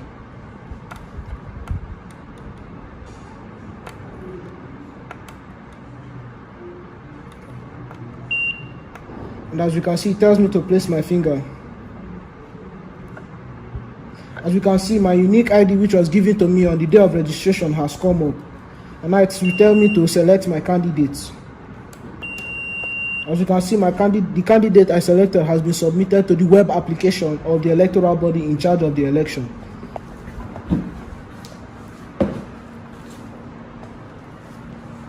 As you can see from the web application, the vote has already been counted. Now the beauty of this whole system is that the vote is being accumulated in the database, and at the end of the whole electoral process, these votes will be given out to the public. Now, these votes cannot be altered by the admin. The advantages of the biometric voting system is fairness. It allows fair results and fair voting. Secondly, it reduces time spent during election. The biometric voting system takes less than 2 minutes for both registration and voting, unlike the normal voting, which takes 3 days to count the ballots, papers, and so on. Thirdly, it saves costs. The biometric voting system saves the money spent during election. 2015, 100 billion naira was spent during election. Our biometric system is there to save that. Thank you. Hello everyone, my name is Chris Jacob from Holy Cross International School. And the biometric voting system is a system which we designed to help solve a crucial problem which we face in Nigeria, which is electoral malpractice, which causes bad governance and has affected every area of our life. We designed this system with hopes that it will help us move forward as a nation in the sense that we can choose the leader that will drive us towards that goal and that dream which we want. How does the system work? As we have seen in the video, the system is designed in a way that both registration and voting happen in a faster process. Now, during registration, you head towards the registration center and put your fingerprint on the machine. Then it will cross-reference it on the NIN database and show you your details as we saw on the screen. And it will give you a unique code which will be stored on a database which is owned by the electoral body in charge. Now, during election, You head towards the polling unit. You input your fingerprint on the machine, and that same unique ID which was stored comes up. Now once it comes up, it tells you to pick the candidate you want.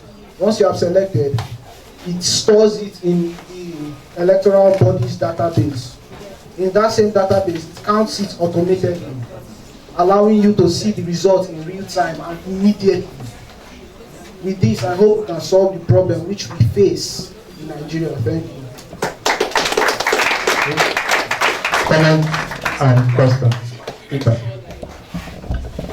Right. Yeah, thank you for the presentation. I think it's the same feedback like the other people that we have, or that I have. The brief is build an automatic robotics system that conducts election electronically, count votes automatically, transmits votes, and prevent voters from voting at another location for at least 48 hours.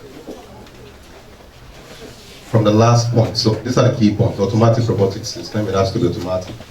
It needs to be able to count, it needs to be able to transfer, it needs to be able to prevent, and at least also prevent people for at least 48 hours. So I think I already explained or addressed that point. You know, I haven't asked the question. Right? So now my question is, you said in the video, those votes cannot be altered. How have you made that possible? That's question one. Okay, how we made it possible? By the admin. By the admin, we made it in a way that the admin's first job in the entire system is to just enter to check the results. So in order to avoid, to make sure the admin does not hack it or access it in order so that it can change the results, what we did was, first of all, we backed up the database, both the INEC database, the NIN database, which we made. We backed it up in the cloud and still use cybersecurity tools to encrypt it. So now the only job the admin has is put his passcode, check the results and announce it. He does not have any authority to change the results. Okay, so first of all, if admin can't alter to change, admin can disengage it not to enter. It means that there are certain, if an admin is working for APC, it can make your votes not count. One, it can also compromise to get information in terms of confidentiality and transfer to the other polling unit to tell them like, look, these guys are already beating people. We have to steal the entire thing there. That's two. Right? So, three is that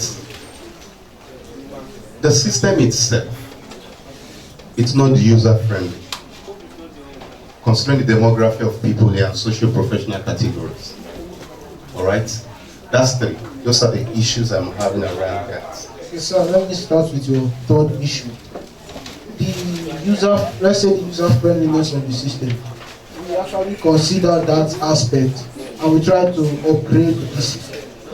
But due to time constraints and some other factors which we did not consider initially, it was not the upgrade we wanted to use was not able to work properly, so you had to fall back to this old type.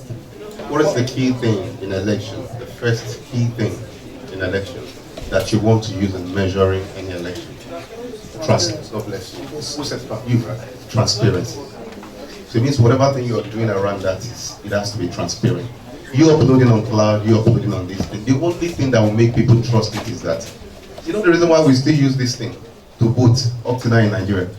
Because I don't even trust my father when it comes to casting them. Do you understand? So we want to go there and put it inside like that. And it's transparent like this. There's a reason why it was what? It was transparent. And because digitalization in Nigeria when it comes to tech and all of that, we still believe it can be compromised. Alright, so if you're allowing the whole election database of Nigeria, of a country, as Nigeria, like Nigeria, to be in the hand of one computer guy, right? So I feel the same feedback I'm giving to those guys, you can have it in real-time feedback. As it is being casted, that's why we have it on the TV. It is being broadcasted, all right? And then again, it also doesn't factor inclusiveness. the same feedback basically with the other guys. Thank you. So before we move in, I think I must have forgotten to address the point of the system. As I said, the system stores votes, so you cannot. If you try to vote again, it does not allow it because you're already stored in the database. And it is also designed in a way that it is published in the electoral board. Somebody that does not have finger, how does he vote? So I will also consider that factor. We consider the retinal scanners or the possibility of using toe prints. They are not there. So that is because we could not have considered it. Your presentation should have mentioned. All right, thank you.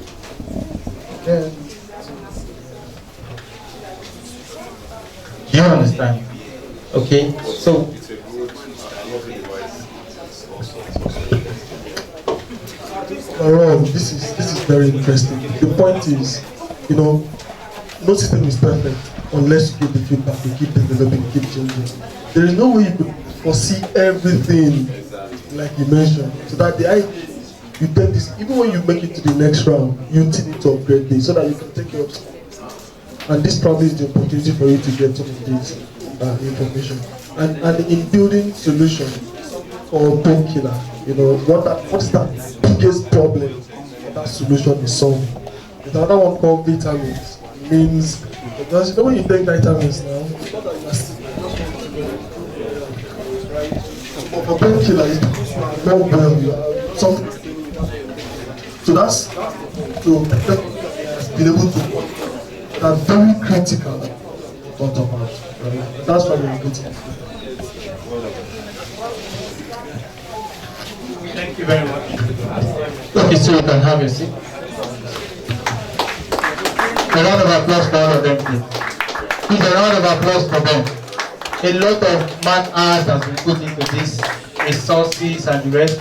I also want to thank the judges for your patience and for your critical comments, as well as your opinions and feedback. Now, it is very, very important. In fact, I expected that as you come on stage, you will even be jotting the feedback. It's not just about defending, right? Remember, you are going to the next stage. You'll be representing Nigeria, right?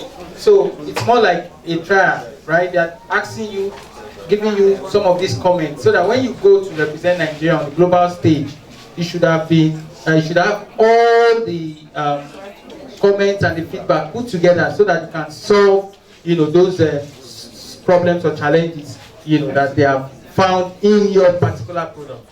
So it's not just basically for defending, right? It's also to make your project better. Okay. So at this point, we'll be asking the judges. Yes. Okay, I wanted to say that the active participants may not be able to be judging at that time. They should have a member of their team, from their school. When they are presenting and receiving feedback, that person will be itemizing everything and review with them afterwards. That part is very key. I think because this is also in preparation for an international competition, I think first of all that the scope that you provided was kind of limited. That kind of limited their thinking in the solution that they are presenting to us. Yeah, they're very constrained because in the international competition, we will not have a scope that is limited. You would need to be able to build something that people can actually buy in the market, something that you can actually say, yes, I want this, let's develop it for that. So think about, again, whoever you eventually choose as the winner, we cannot limit their scope the way this was done. Otherwise, we will be, setting them up for, for failure. So it needs to be really open. They need to talk to customers on the ground.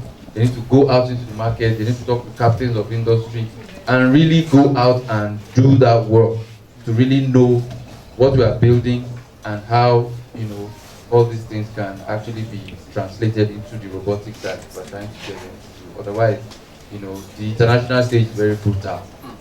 You don't want that to happen. Thank you. Thank you very much, sir. So at this point, kindly ask the judges to please go to the boardroom and collect the results. Please, a round of applause as they go. Hello. Hello. How many of you know this instrument? Where is this? Okay. I want this to be like an icebreaker. So after the whole stress, the whole tension of the robotics competition, I want this to be like an icebreaker. So if you know the song, just vibe with it, right? I'll be playing Heal the World. How many of you know Heal the World by Michael Jackson? How many of you know Heal the World? Wow. You don't know Heal the World? What? You want Ashake? No, I don't play Ashake. Let's listen to Heal the World. Or do you want Despacito? You want that? Or you want Unstoppable? Well, let's take a poll. Let's take a poll. Unstoppable, raise up your hand. Unstoppable, raise up your hand. Despacito, raise up your hand. Okay, Heal the World, raise up your hand. Okay, everybody wants Despacito, right?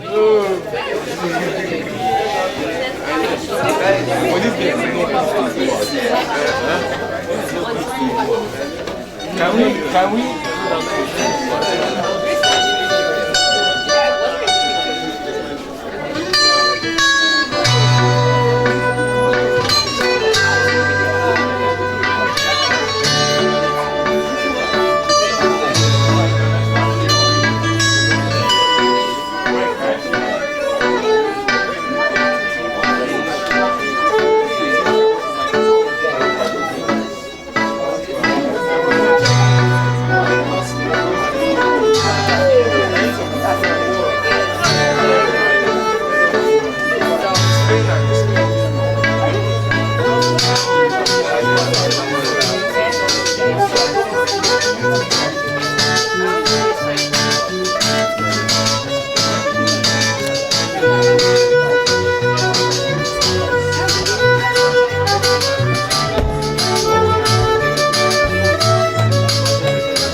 So we'll start with certificate procession now.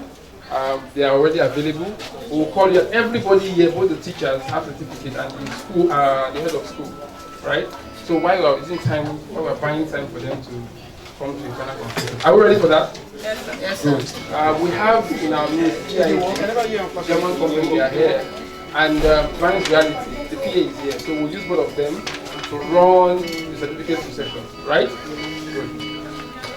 Okay, so Thank you very much, Oscar. So I'll be inviting the representative from GIZ, German Corporation. Please humbly come and take his seat. A round of applause.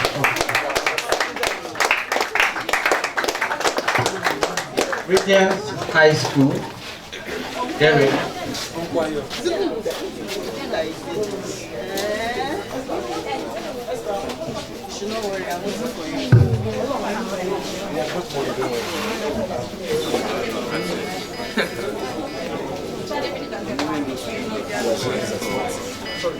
Okay, so Radiance High School.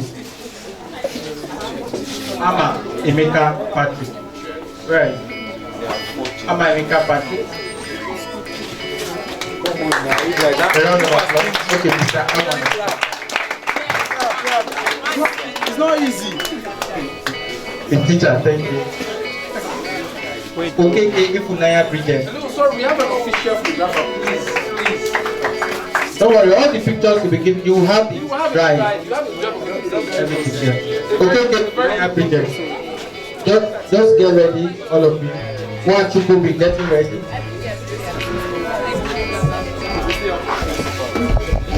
One will also be getting ready. Just stand up, all of you in Radiant. Just come forward. One, so that we don't save time. One, two. Okay. Amatri, Boma, be by the side already. Don't allow us to call you again and you start standing up. Be by the side already.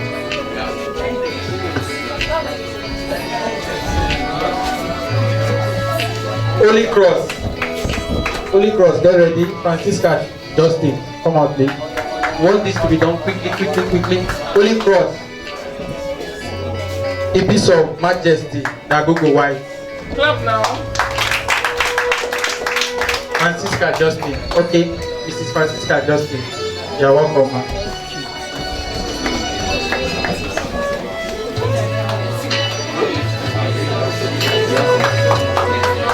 A piece of majesty, Nagogo White.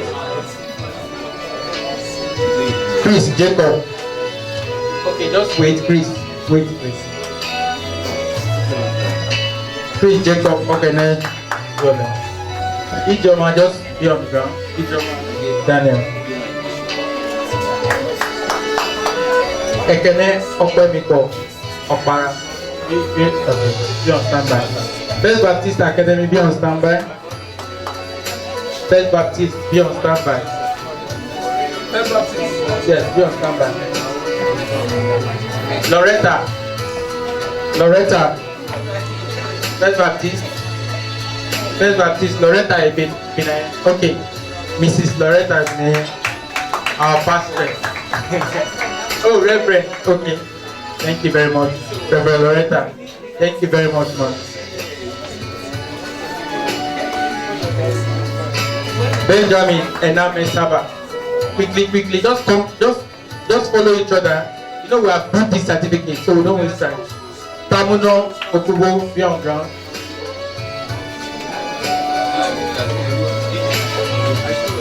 Tamuno. Yakogoro, Victor, be on ground. Yeah. Judges are ready. Chibu came 6 doors.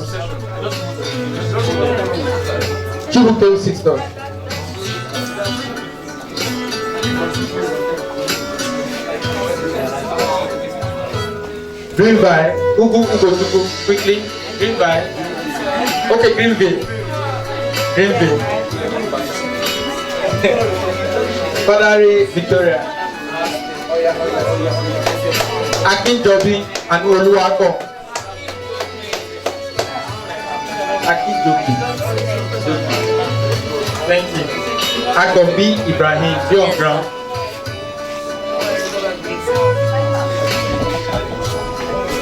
Enomeho, Priscilla.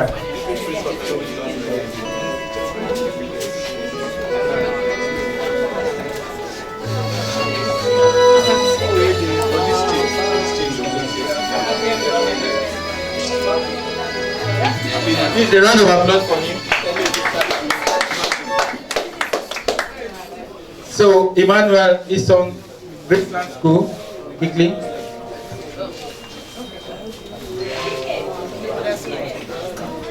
Okay, where's Graceland School, please, quickly. Mr. Emmanuel, okay.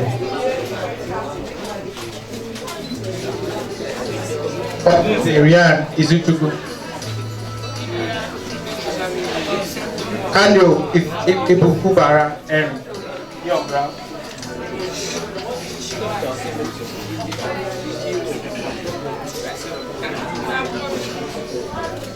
Kanyo, if Kubara, Henry. Sorry. Roman, Uniso, Dianima, Peniel.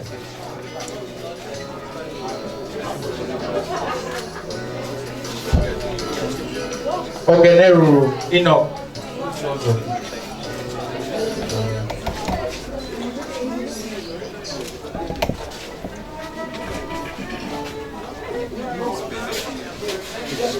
Ojediron, Peculiar, Olariwaju.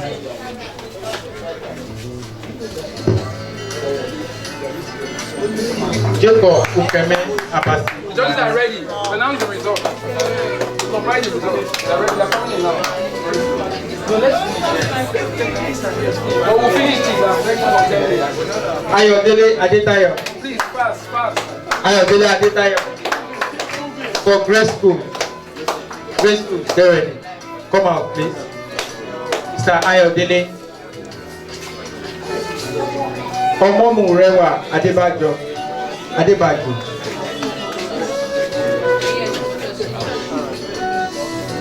Grace Schools, come out. Just come out. So we don't have to stand. Just come out. Emanuela Adetayo.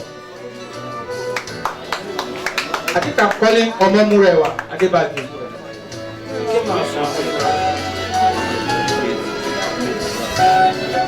Emanuela Adetayo, Young Brown.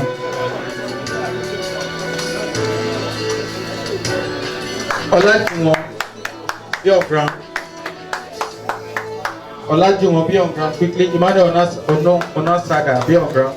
Olajuwon, Emmanuel Onasaga.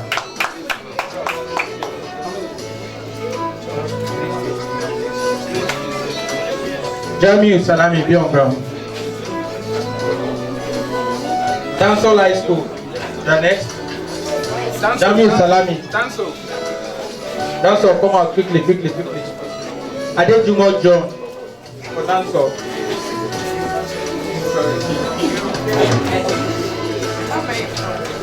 Mr. Thank you, sir. Koka Oluwatomisin, Young Brown. Yeah, this is Tomisin. Like Agro Prospects. Told me about it.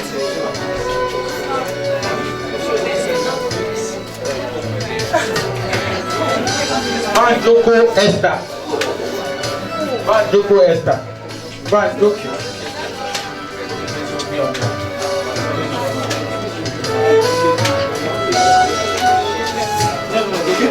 Sikolu Emmanuel. Just Young Brown.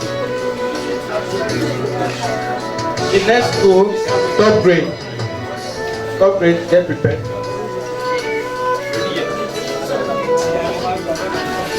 Top grade, we have Aremu Moli.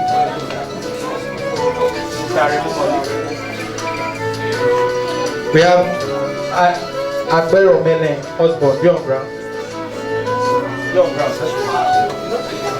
Thank you. Anima Shaun Babatunde, Young Brown. You better No. What? Hold it. Better just Okay, collect for me. Let's teacher collect for those that are around. Kaleja here at the tire. Young Brown.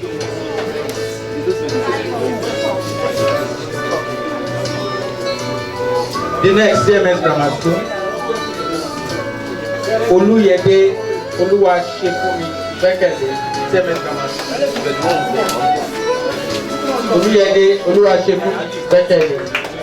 Mr. Olu, Akomsa, Akilo, Sheon, Charles, just stand up, CMN, Young Brown. No, I just the hand, just stand up, yeah, Charles. Okay, Prince, Abel. Okay, Prince Abel, just stand. We have the professional photographer, don't waste time. Afolabi Kolade Stephen. John Brown. Don't worry, your pictures will get you. One Kolo Victor, it will be.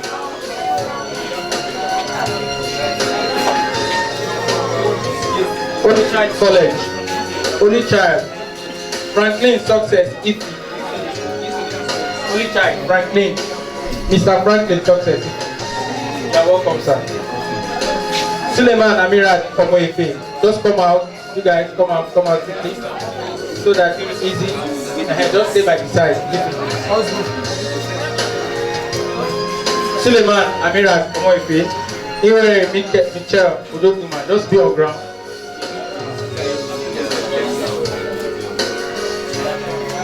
Apu Jeze, Onwebube, Teresa.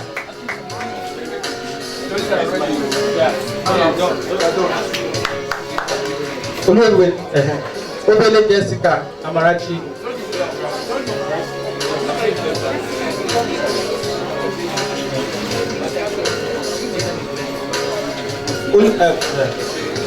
Henry Alex, DFP Memorial College. Mutu Adekunle Ojelowo. Ojelowo. Sorry, I'm so sorry. Sorry, sir. Adeyoju Damilade.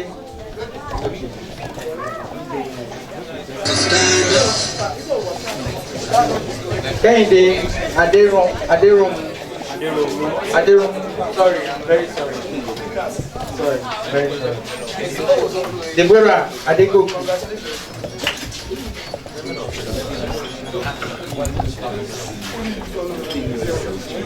Aliyah Amusa. Is it Amusa or Amusa? Okay, Sabiola.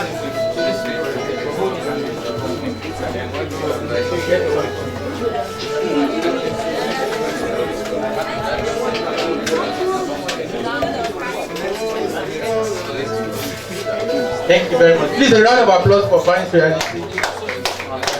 Thank you so much. So our judges have come. We just have to do that quickly so that everyone... Before we crown the winners, the judges have shared some feedback. I think they will do so.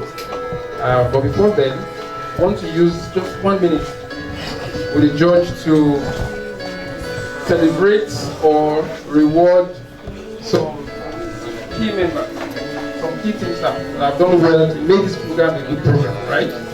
So, in no particular order, I'm going to use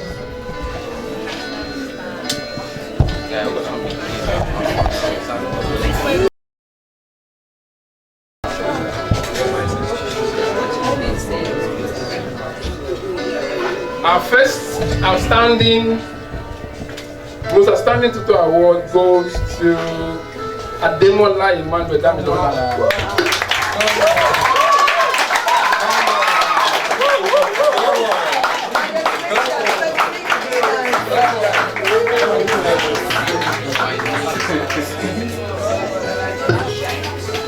You're welcome. Congrats. I'm happy to present that to you. Our second most outstanding award goes to Oroyo Wisdom Opeogene.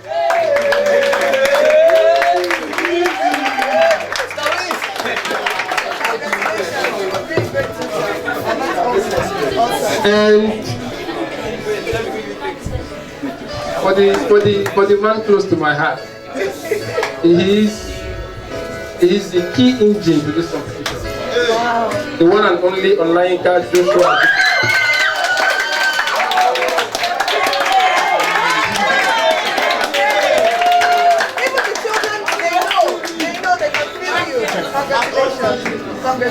Congratulations.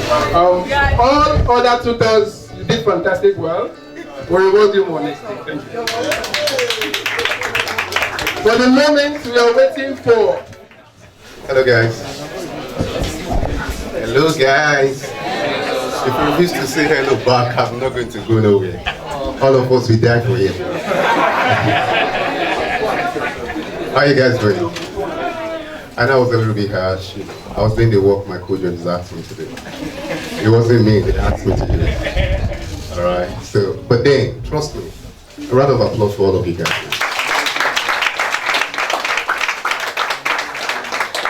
If you see me ask those questions, trust me, I didn't do up to you while I was your age. You guys are awesome, amazing. These are things that I've not seen, it blows my mind. But I just have to at least be a little bit stern. We had to be. So on behalf of my co-judges, I'm standing here to represent all of us and to present the verdict. It was a little bit tough. But what we had to do is to have a weighted average, collate everybody's mark, and then we sum it up. Very simple. And then we're able to get a winner.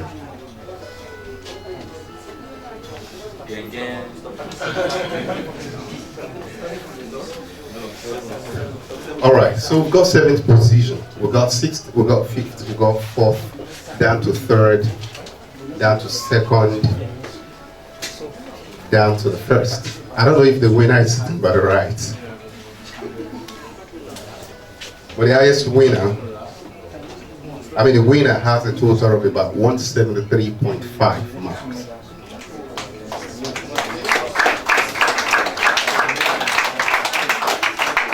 And the least, which is the 7th, has a total mark of 79.5. Now I'll start from the list.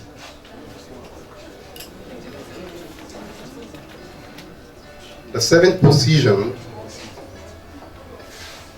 for this competition with a total mark of 79.5 is Grace Schools. A round of applause. Just come on. The 2 participants, come out, take your medal and take your certificate quickly. Grace School. Two representatives. These guys are great. Trust me. They are great. Second person, if you are not the winner, there are some things that are just happen. It's not the fact that your solutions are not great. All right? There were so many things we were considering. All right? Thank you very much.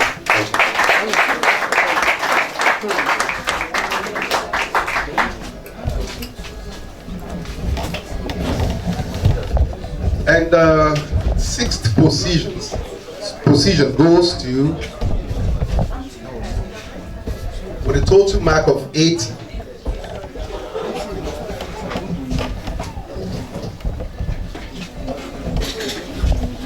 If you're wearing a navy blue suit and sitting in the front, you're safe.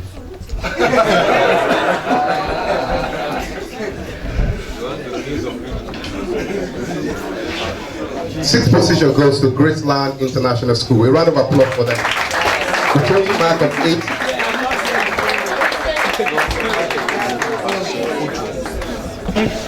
Graceland International School.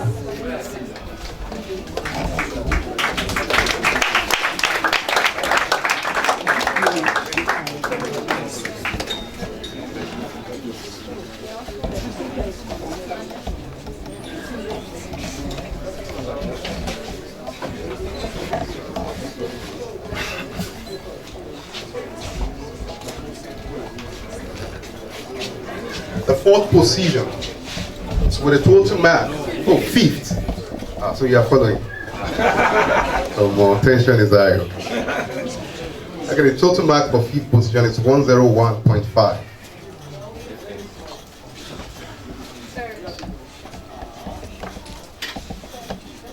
I don't know why I like to tease the people at the front. Next time, don't sit at the front. I don't know if you're safe this time around. But the 5th position, goes to Greenville Liberty Schools.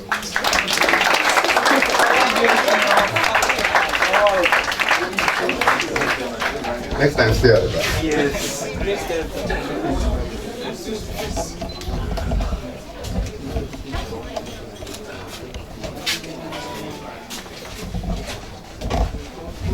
The 4th position with 114 total mark. Wow.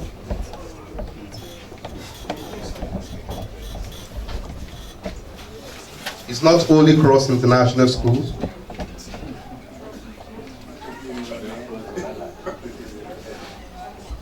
And it's not Radiance. Okay. With 114, right? Total score. CMS Grammar Schools.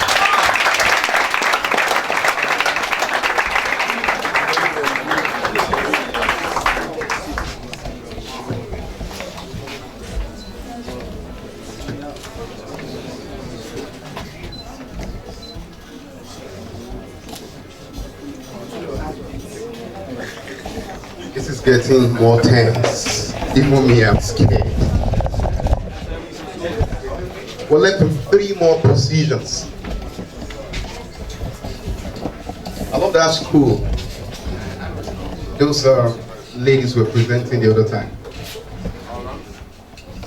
Very awesome. So this time around, I'm going to the 3rd position. And it's with a total score of 144.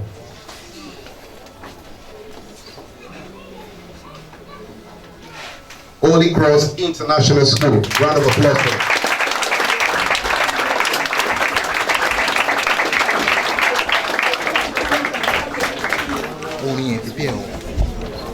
If you know I haven't called your name,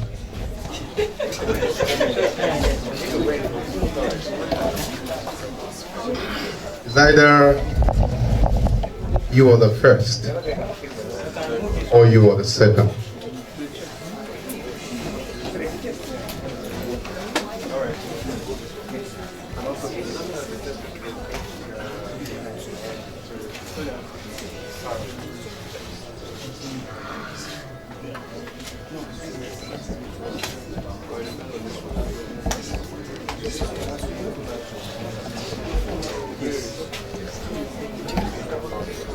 All right.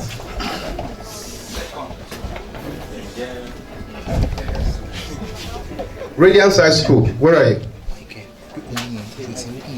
Who are the 2 people? Who's the person representing you? Let the person come forward. Then, top grade. Let your representative come forward. Stand by, you stand by. Go. It's like we have, we're not giving it. Yes. All right, so we have a winner between you 2. But because it's like we have a deuce, are you willing to let go for that?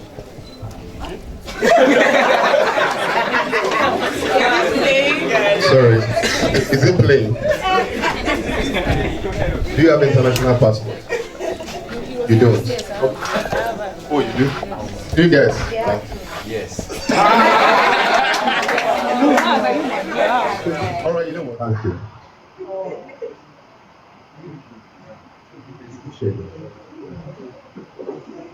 You know the reason why you're shaking? Just shaking. Hold it like that. You know the reason why you're shaking? Right? Because you're wishing them to try the next time. Because you guys won and they are the second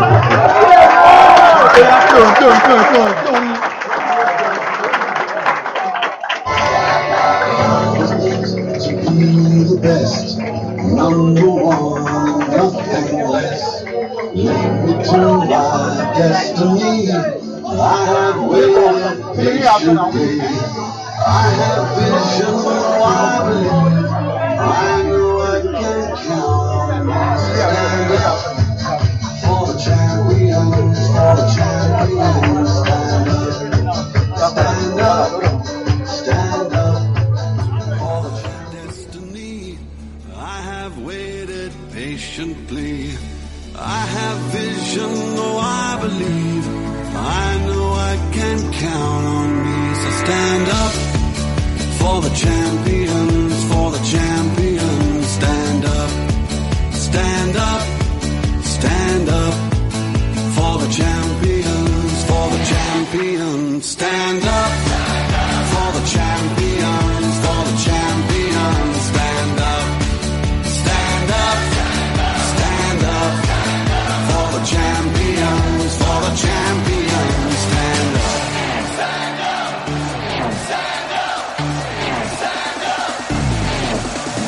Here we go, it's getting close. Now it's just who wants it most. It's just life, that's how it is. 'Cause we have our strengths and weaknesses. Oh, I have vision, can't you see? I'm on the move, make way for me. So stand up for the champions, for the champions. Stand up, stand up, stand up for the champions, for the champions. Stand up for the champions, for the champions. Stand up, stand up, stand up for the champions, for the champions. Stand up.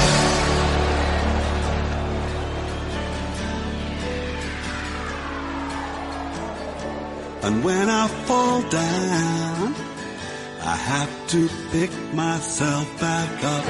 And when I fall down, I have to pick myself back up. And when I fall down, I have to pick myself back up.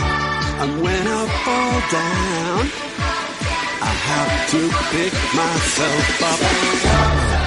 Stand up for the champions, for the champions. Stand up for the champions, for the champions. Stand up, stand up, stand up for the champions, for the champions. Stand up for the champions, for the champions. Stand up